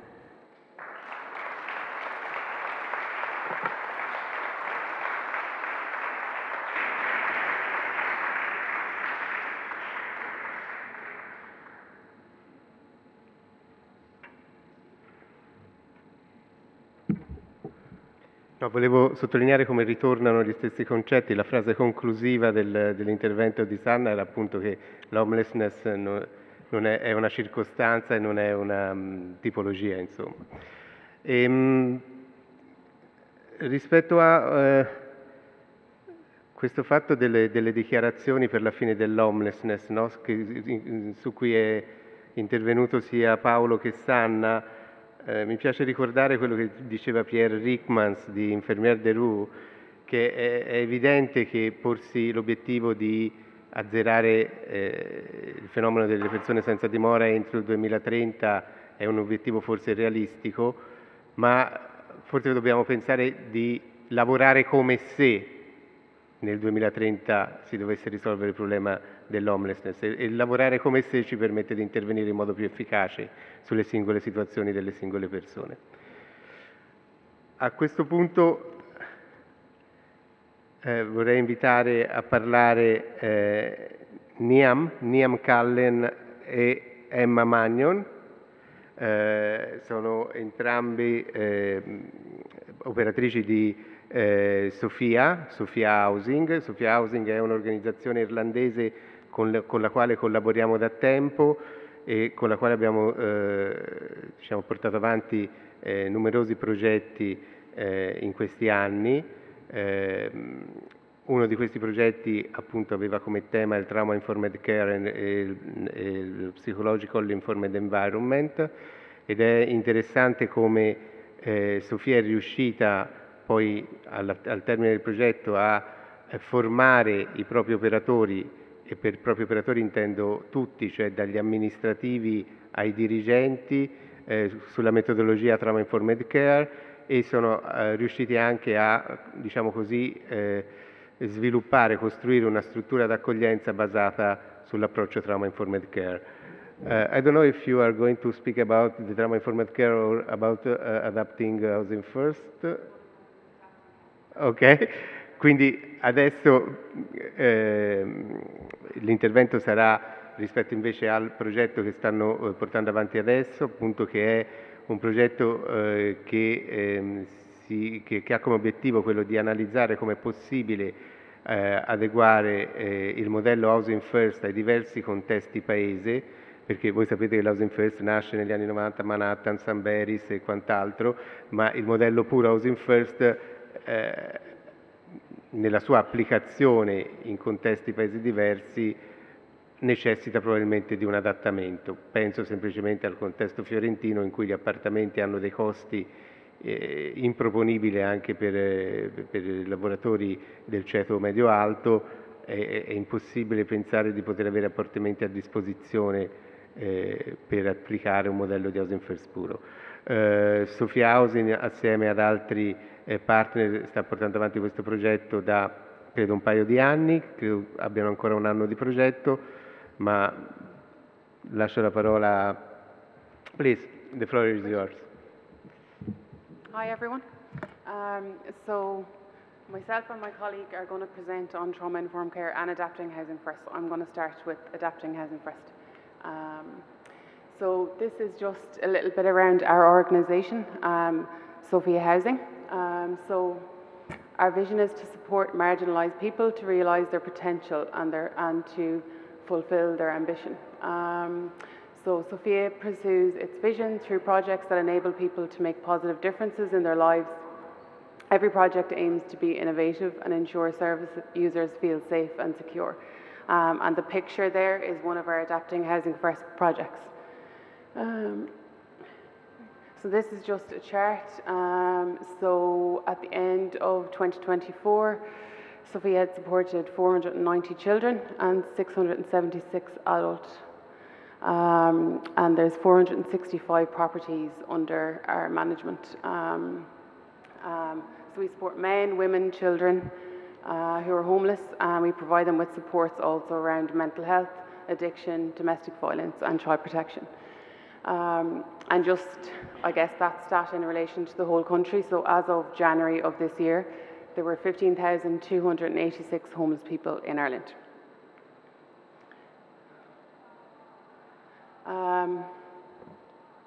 Yeah, so just around the presentation today, so I'm just going to give you a little bit of a background on Sophia's approach, talk a little bit around what Housing First is, discuss the challenges and the adaptations that we have used, and then talk about the Erasmus Plus project that we were involved in, which is around adapting Housing First. So Sophia has, from its foundation, been exclusively focused on providing homes and visiting supports as the solution to homelessness, which could be further developed and adapted. I guess we've learned through our own experience that when the model is adapted, housing outcomes can also be delivered for people who have experienced long-term homelessness and who also have multiple support needs. Sophia Housing have also invested in training with Dr. Sam Tamberis, the lead international expert on Housing First. So I guess just to give a brief overview around Housing First. So it's an evidence-based model that provides permanent housing without preconditions. It prioritises choice, and I guess the approach to addiction is around harm reduction, and it uses wraparound supports. So we support people in their homes. And then key principle is that housing is a human right and it's not a reward for treatment compliance. And I guess some just evidence around why it works. So in Ireland, 86% housing retention in the Irish pilots that started first, and then reduced A&E visits, reduced contact with police, and reduced emergency shelter use. And overall, it improves the quality of life and the mental health of the people that use the services. Yeah, so some of the challenges in Ireland, I guess the housing supply crisis is the main one. Then there's a lot of rural versus urban disparities, limited mental health and addiction services, and then funding inconsistencies across the country. The core principles that we feel it's important to maintain in Housing First is that housing is a right, harm reduction over abstinence, no preconditions for access, voluntary engagement with services, and then integration into the community. So Housing First is highly successful in addressing homelessness and has been a model that has been replicated in many countries. There has also been huge research devoted to the programme. However, where the research lacks focus is in relation to the fidelity of the programme when trying to implement Housing First at a local level. There are different factors that need to be considered in order to make it successful. So one of the main pieces that we do is using single sites to provide homes as opposed to scattered sites. Providing homes with visiting support to families and couples, and the providers of support services and the role of the landlord being in the one organisation as opposed to being separated out. And I guess the advantages of this is having single sites reduces isolation and creates a sense of community. Critical incidents can be responded to immediately with staff on site to manage them, including overdoses that can be responded to. Our residents can be supported to manage their front door. We always find that people managing their front door is a really hard piece. Tenancy sustainment rates were at 88% in Sofia in 2024. And I guess it's important to develop different housing options to cover varying support needs.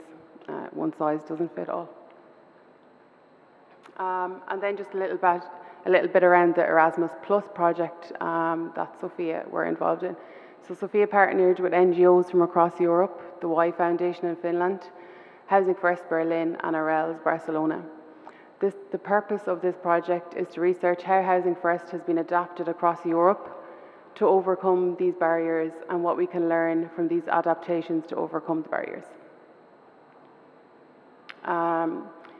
So the objectives were to research how Housing First has been adapted in Europe, to research staff training needs in these innovations, to hold a training seminar and workshops on innovations in Housing First, to hold training webinars where best practices are shared, target the training needs of peer support workers, publish findings in a research paper, publish training guidelines, and then a policy brief.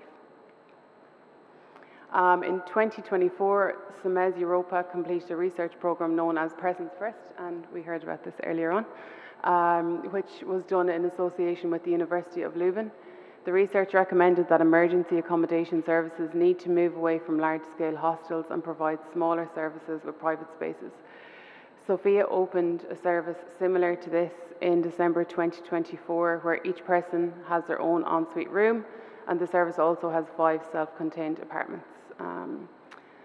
This is a further adaptation and a development to use the resources we have to make a more person-made response. And I guess the key takeaways are that Housing First works in Ireland. However, it needs ongoing adaptation. And I guess overall, it's trying to find that balance between model fidelity with flexibility. And if anyone wants to visit our website on Adapting Housing First, the address is up there. I'm going to hand you over to Niamh now. Thanks.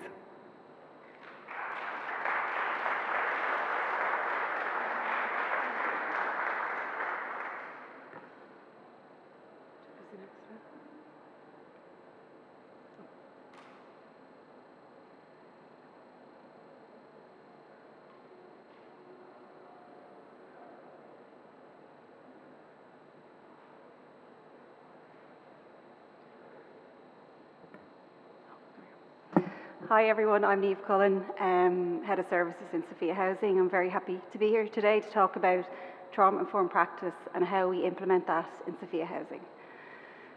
So just to give you some definitions from an Irish perspective, so TUSLA, which is Ireland's Child and Family Agency, they define it as building psychological safety, understanding the effects of childhood trauma and adversity, and supporting staff well-being. And then our Health Service Executive National Office for Suicide Prevention, they describe it as a trauma-informed approach involves understanding trauma and its impacts, creating safe environments, building trusting relationships, supporting choice and collaboration, and focusing on strengths and resilience. And then lastly, a definition from our homeless services. So we have described it as compassionate, non-judgmental engagement, recognising trauma in behaviour, for example, substance use, withdrawal or anger, and designing environments that reduce power imbalance and increase choice. So why is trauma-informed practice essential in homeless services? So our experience is the majority of people in homeless services have experienced trauma. So many of the people Sophia supports have had adverse childhood experiences, and for homeless services to be effective, they need to acknowledge the impact of trauma and relate in a trauma-informed way. And I just included a book by Peter Cockersville who focuses on trauma and homelessness. It might be interesting for some people to read. So in terms of trauma-informed practice, usually we focus on 3 areas: the building itself or the environment, our policies and procedures, and our staff that work in homeless services. So in terms of the service environment, just some simple examples. Our posters and signs in buildings are positive and strength focused. There are toys and activities available for the children with artwork from the children displayed on the walls, and the physical environment is non-triggering, for example, no strip lights or dark colours.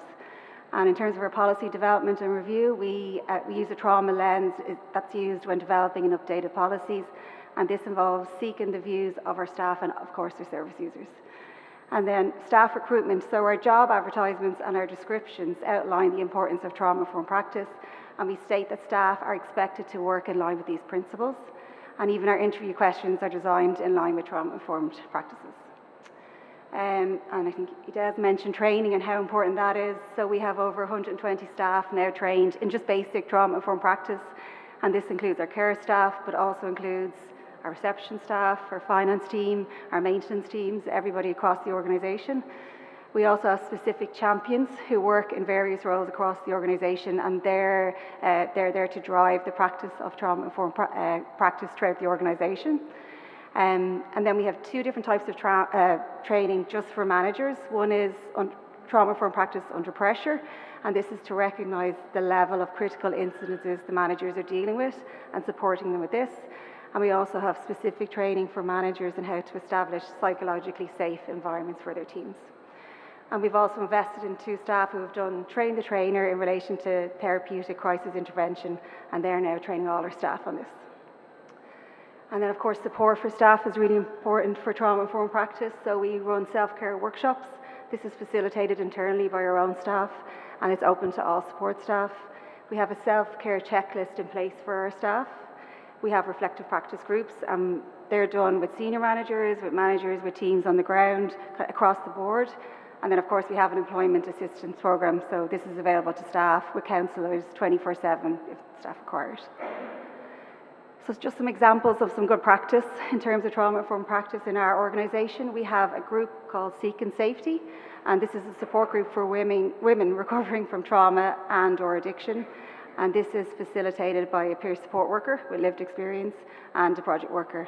And the focus of this programme is to work with women to facilitate them through psychoeducational classes how to successfully seek safety in the world, just as the poster we used for the programme. And we also have a residence forum where we have a group of residents that meet every 6 weeks from all over Dublin. And this is led by the residents who set the agenda and goals for each meeting. It's a collaboration to drive inclusion, support change management, and for Sophia to enhance engagement with our residents. And we call them residents because this group actually voted on what they'd like to be called, and they also didn't like to be called service users, and I know you said that too. So they all voted to be called residents. So we changed all our policies and procedures to include residents.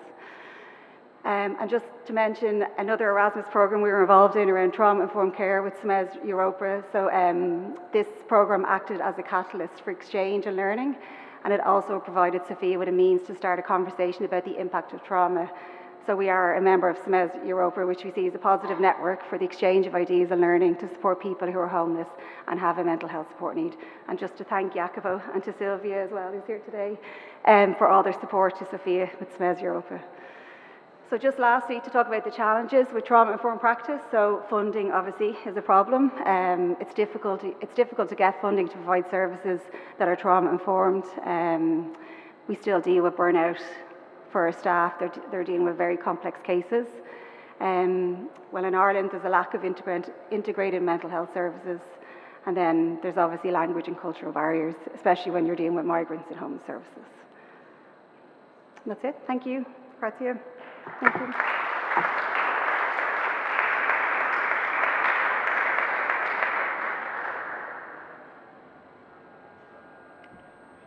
Grazie. No, io sono rimasto molto colpito di quanto Sophia Housing sia riuscita a mettere a terra quelle che sono state le risultanze dei progetti a livello teorico che abbiamo portato avanti in questi anni in Europa. Questo sul Trauma Informed Care è stato veramente un processo che hanno attivato all'interno della loro organizzazione che credo, mi auspico si possa fare anche noi all'interno delle nostre e appunto invidio un po' questa capacità che hanno avuto loro di farlo con un'apparente semplicità. Adesso chiamo l'ultimo dei relatori previsti, ultimo ma non ultimo, anzi sottolineo anzi, abbiamo il piacere di avere qui Aura Roig. Aura Roig è la coordinatrice della cooperativa Mezineres a Barcellona, un rifugio per donne tossicodipendenti e sopravvissute alla violenza.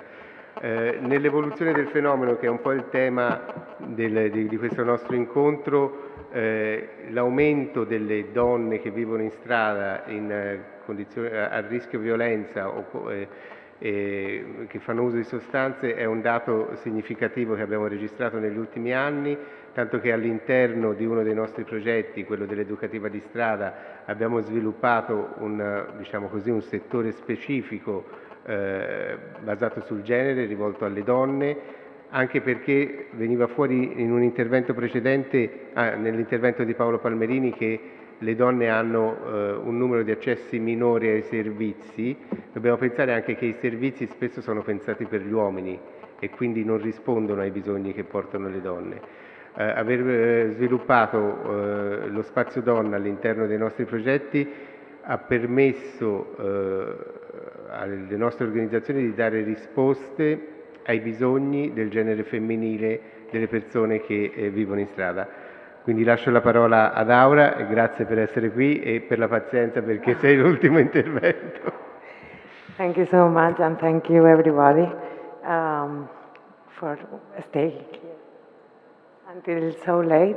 And thank you for inviting me. Thank you, Alice, for all the connections. And yeah, I am beginning to talk about two really stigmatized reality. One is the people who use drugs, and the other one are the women who use drugs and the gender-responsive people who use drugs. Then I really like to begin with a little bit of history about what I am talking, because everything that we know about drugs and about people who use drugs and about women who use drugs is not really real. Then I want to talk a little bit about that. When we talk about the war on drugs, we are not talking about anything neutral. We are not talking about good things or bad things.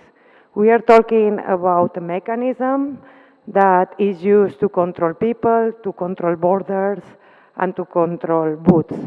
That the war on drugs is not neutral, it's not about substances, and it is about people who use drugs. And it's about the most marginalized people. And it's really linked with migration. When we began to hear about the war on drugs, we began to hear about the opium wars at the end of the 19th century. It was the Chinese population using opium.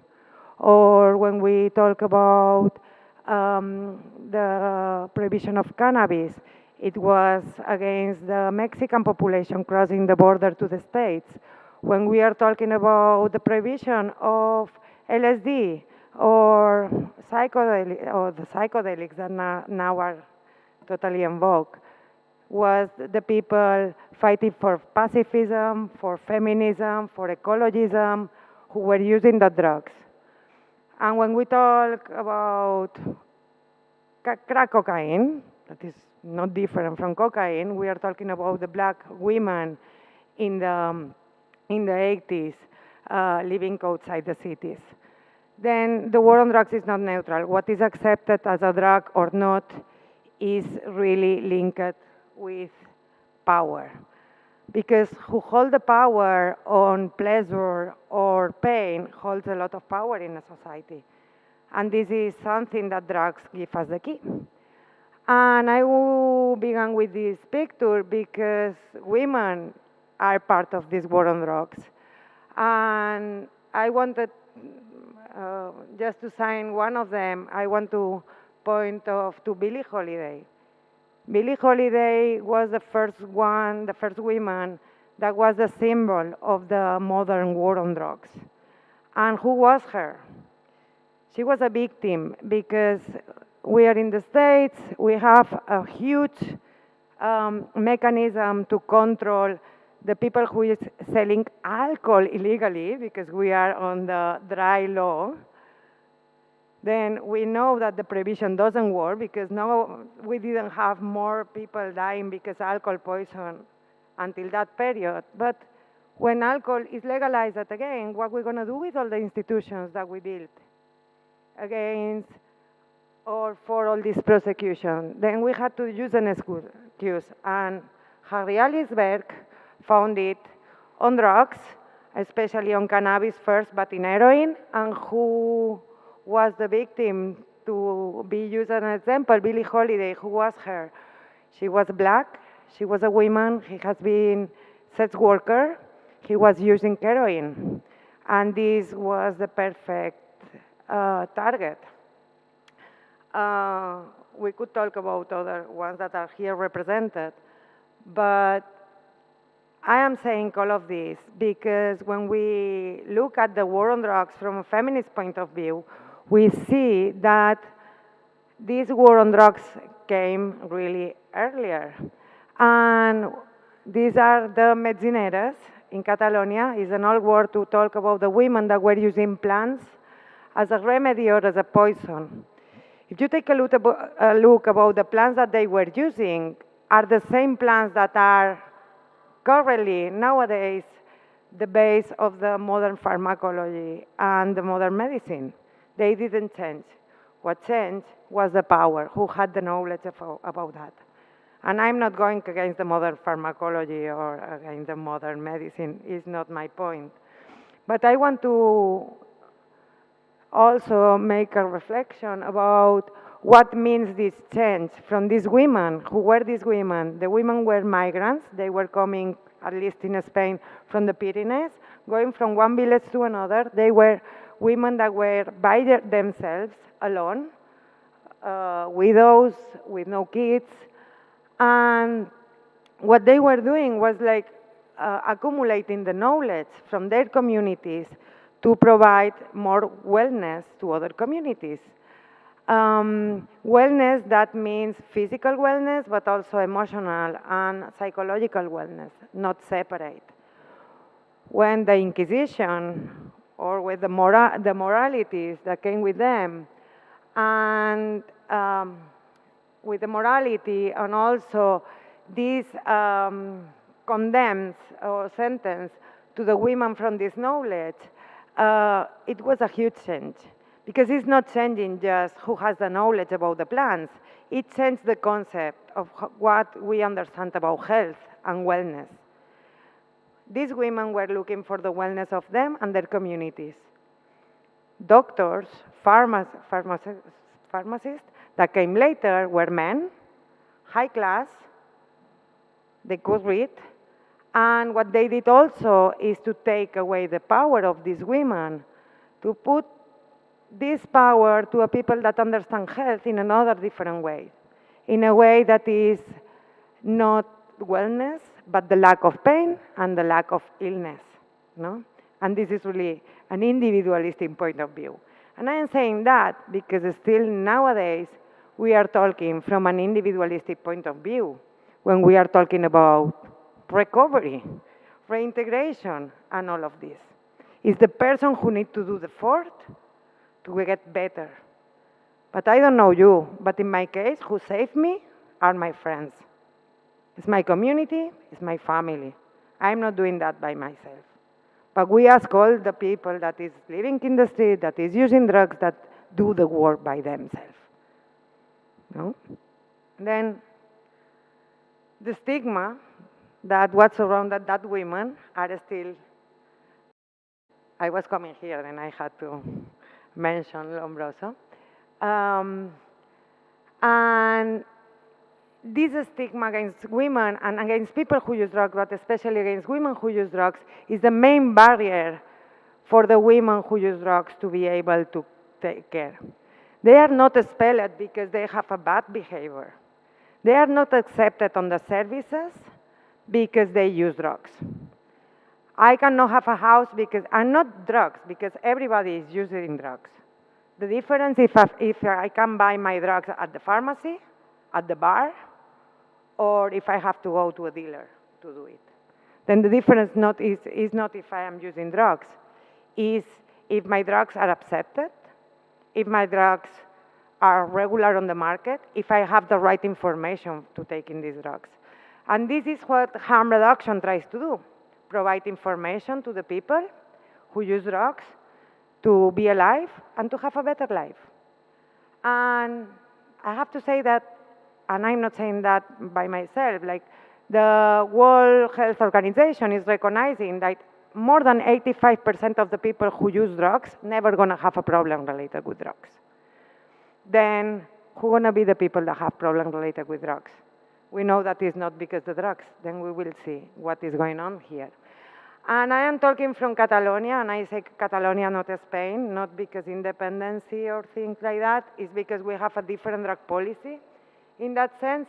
And Catalonia, different from Spain, they decided to develop the harm reduction strategies 30 years ago.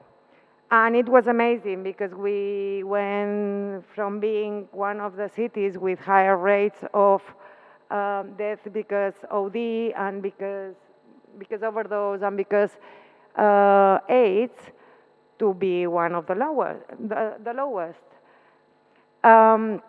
Then we have 30 years of harm reduction. We know that it works, it saves lives, but also it has its limitations. And what happened? First of all, harm reduction services are taking care of all the people that is rejected from the rest of the networks. You go to the network of standardized network of support for homeless people, and people who use drugs is neglected. When you go to the shelters to protect women who use drugs, they are not accepted there. When you go to mental health services, they are not accepted there because they are using drugs. And when you go for work services, you cannot access to a job because you are using drugs. Then all of this makes a huge barrier for women, for people who use drugs to get any kind of support. And also, when you go to the services that are specialized on people who use drugs, 85% of them are men. They are not safe places for women and gender-responsive people. They are not fit for them. They are not think about them. Then, yeah, women and gender-responsive people doesn't have any place to go. Because of stigma, not because of the drugs. And this is why in 2017-16 we began the CHADUT, the network of women who use drugs, and a year later we began Metzineres. Metzineres is a non-profit cooperative that shelter the women and gender-responsive people surviving multiple situations of violence and vulnerability. We don't have rules, we don't have any kind of protocol. We have a lot of agreements that we are discussing all the time from an individualistic point of view, but also from an holistic point of view. We didn't begin as service providers, and we don't want to identify ourselves as service providers. Of course, we provide services because the women that are coming doesn't have anything, and if you don't have anything and you have to fight for your basic needs, of course, you need some basic needs covered, but we are fighting for our rights, and it goes farther than go for the basic needs. Also, we didn't begin as a group trying to support other people. We were women that we were living in our neighborhood, we were part of the community, we are part of the community, and it's from then that we began to organize. Then we did that with a genuine creativity. We had 30 years of that. We know that women don't have any shelter to go, especially if they are using drugs, and that what we have been doing is not working, that we have to think outside the box. We did with radical tenderness, knowing that we didn't want to expel anybody. Like the women can come and they will throw something to our heads, and tomorrow they're going to be welcome. Doesn't matter. The resilience and the recovery or whatever is collective, is not individual. We need to be courageous to break the protocols and the laws if it's necessary, because we know and we are expecting that they're going to be worse and worse and worse. Then we know that the care and this kind of work, we should do that through the assistantialism, because if we are not going to the structural causes of inequality and social injustice, it's going to be really difficult to change the reality that make our spaces too full of people. Complicity and mutual support. We were not just professionals helping people or supporting people. We build that together. Women with experience and women with technical knowledge, and most of us a little bit of both, because we don't use the word peer, because from an intersectional perspective, who is peer and who is not? Who is not struggling with mental health? Who is not struggling with violence against women? Who is not struggling with the use of drugs or with gentrification and the access of housing, no? Then who is a peer and who is not in that sense? Then this is why we talk about complicity and mutual support, because all of us try to put together the knowledge that we have. Anti-prohibitionism. because everything that is prohibited doesn't disappear. It just becomes more opaque, more precarious, and more difficult to manage, and more difficult to access. Then it doesn't disappear. We need to be anti-prohibitionist. Evidence-based transdisciplinarity. It's true that this is a really innovative model, and I don't know any other one like this one, but we didn't invent the wheel. What we did is go around the world, literally around the world, and take the best practices that we could find from this full spectrum of harm reduction practices and put it together, talking about a lot of things but drugs. And with this transformative passion, we wanted really to go to the structural causes of inequality and social injustice. We were really serious about monitoring, and we were having this discussion before. I'm an anthropologist, then for me to do any kind of questionnaire makes me a little bit nervous, but also because we really get committed with the rights of the women to keep their intimacy, their privacy, then are them who are choosing when and how and what they want to share. And they come, they share of all this, and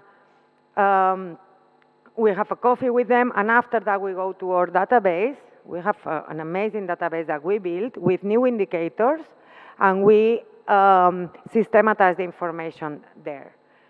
Of course, we don't have information from the 600 women that are coming, but we have a lot of information, and what we know is that the information that we have is real, because it's not in a questionnaire. It's having a coffee in intimacy when they want, and we know that that information that the person is providing to us is important for that person. And also, we were able to develop our own indicators, that we are not asking anymore how many rigs are we giving, or how many people came to sleep just half an hour.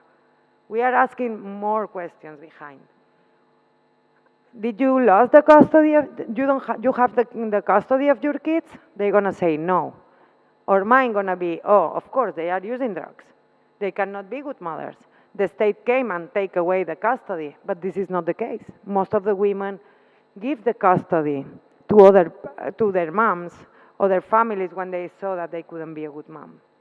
Then if we don't ask the right questions and we just give the number, the stigma reproduces. Then this is why for us was really important to build our own data, our own indicator with our own timing. And this is the data that we have. Of course, they are using drugs. The 100% of the women that are coming to Medicineras survive multiple situations of violence. 86%, around 67% are sleeping directly in the streets, but 86% are homeless because they don't have a safe place to stay. And we know how bad has to be the situation for a woman to decide to go to the streets. Then the violence that they are living behind walls is really hard. We can also see how traumatic migratory experience or racism or LGBTQ phobia has a huge impact on the violence and these structural causes of the problems that these people are.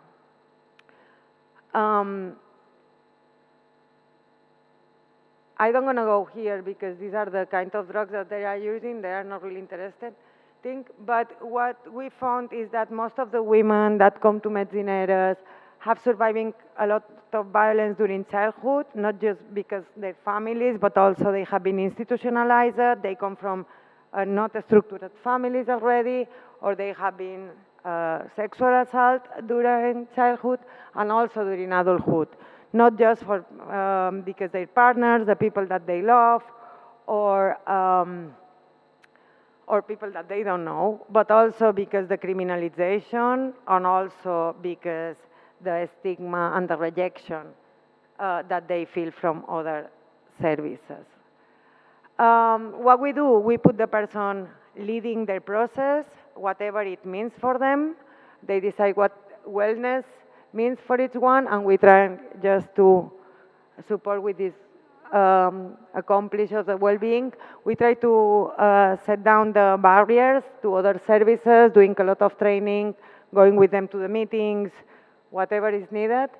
Women are part of the team in the design, the implementation, the monitoring and the evaluation from the beginning, and we have a lot of different participatory ways for the women to make sure that they are part of this. Some of them are more formal, they are part of the team, but also some of them are less formal. We have like assemblies and advisory council, and also we fight against the stigma because we really think that is the main barrier. You can see your place here. You see it's a really small place. It's a double garage. What you will see here is a double garage. Yeah, we have beds to take a rest during the day because we are not open 24 hours. We don't have team enough. This is the consumption spaces. They can use whatever drugs they want. What I can tell you is in the consumption space, the less that happens is the consumption. Because when they are using, it's the only moment that they don't need to think about drugs. They think about, is the moment that they have their drugs, they can use, they are calm, then is when the lawyer can talk about the trial that they have, or the psychiatrist, or we can talk about housing, or about boyfriends, you know, whatever. It's the same that we do when we want a wine with a friend. We go to a bar and we are not talking all the time about the wine or thinking about if the glass is clean or not. We go there to make have a nice time with the friends. Then for them it's a little bit the same. This is our patio, they can smoke also. This is free clothes. And we try to have activities all the time. We go to the theater, we do singing and dancing, and we did English, and we go outside to find our friends.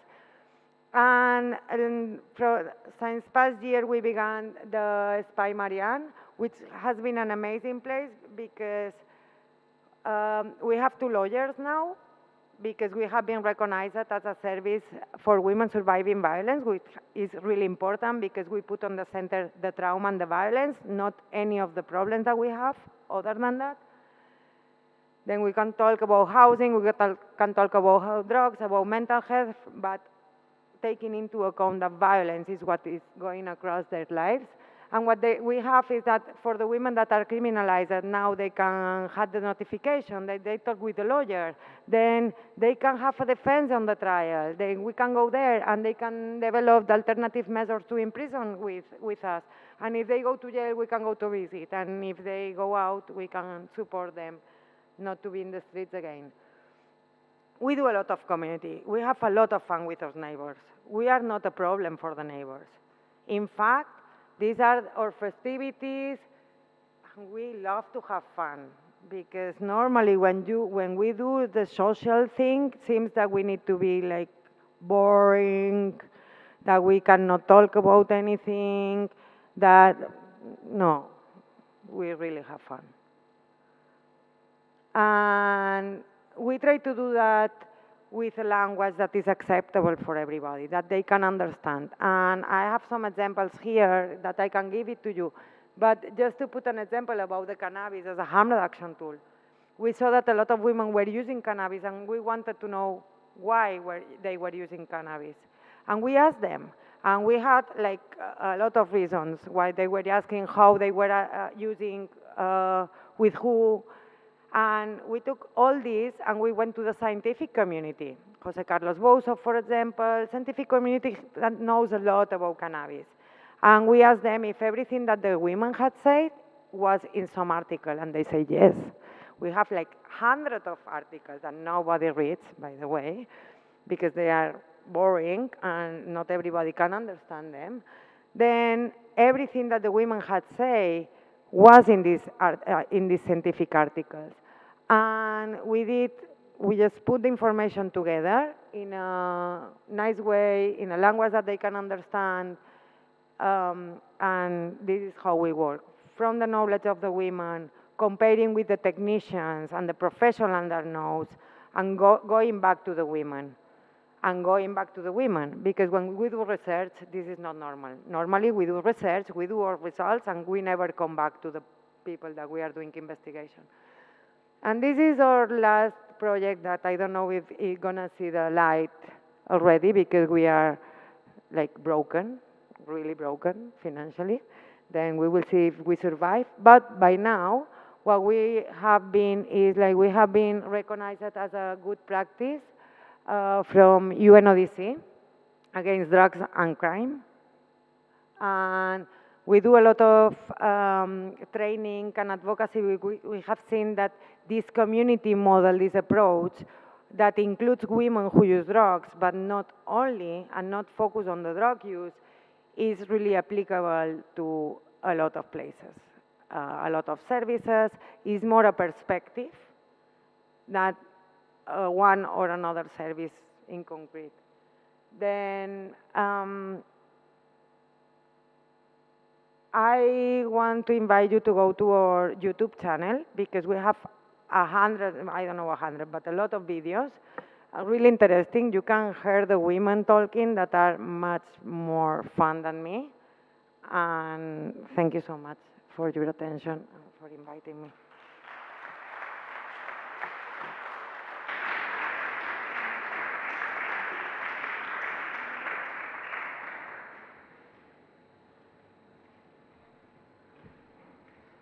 Grazie Aura. E ricordo appunto a tutti che tutti i materiali della conferenza, comprese le slide, sono scaricabili dal sito del Coordinamento Toscano Marginalità, in modo anche di avere la possibilità di rivedere certi aspetti dei vari interventi e poterli approfondire anche in momenti di maggior calma. Ora lascio la parola al Presidente della Fondazione Coordinamento Toscano Marginalità, Enrico Palmerini. Dovevamo avere le conclusioni dell'assessore Nicola Paulesu, ma c'è stata un'emergenza di cui io non conosco però troppo i contorni, per cui lascio Enrico per le conclusioni. Allora, ci sono di nuovo io, vi dovete accontentare, non c'è l'assessore, ma purtroppo è successa una disgrazia alle Cascine, il nostro parco. C'era un concerto, un albero si è schiantato e abbiamo 2 ragazzi in codice rosso all'ospedale, per cui l'assessore è dovuto andare all'ospedale a vedere le condizioni di come stanno questi ragazzi.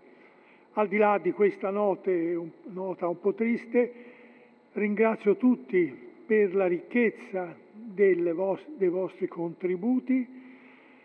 Anche se ci siamo ridotti come numero non va perso niente, perché andremo a pubblicare tutti gli interventi e questo lavoro mi ha assicurato anche l'assessore che sarà alla base di un nuovo modo di progettare e diciamo di mettere a rete tutto quello che abbiamo acquisito e potuto anche avere come stimolo dai vostri interventi, sia da un punto di vista di contenuti, sia da un punto di vista metodologico. Ed è venuto ed è emerso da tutta la serata e da tutta la giornata, direi, questa valenza di rete che non è più possibile mettere in discussione come una possibilità, come una necessità di fare tesoro di tutte le conoscenze, di tutte quelle che possono essere i saperi e i sapori di ciascuno, per poter convogliarli in un sistema organico di intervento. La ricchezza delle vostre relazioni hanno messo in luce vari aspetti, dalla quella che è la prima parte della mattina sia sulla definizione di senza dimora, si è visto come non ci sia un'immagine che possa rappresentare in qualche maniera le persone che sono in grave marginalità, anche arrivare fino all'identificazione di uno stato di patologico, ma che sia praticamente un insieme di fattori che convergono verso uno stato di malessere e soprattutto di situazione di marginalizzazione da parte della comunità e della società. Quindi non più una scelta individuale, ma una responsabilità sociale.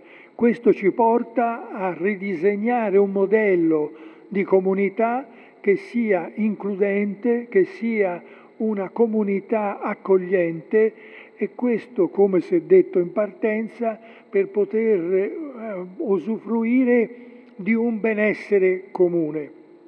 Questo è la politica con la P maiuscola, che dovrebbe essere il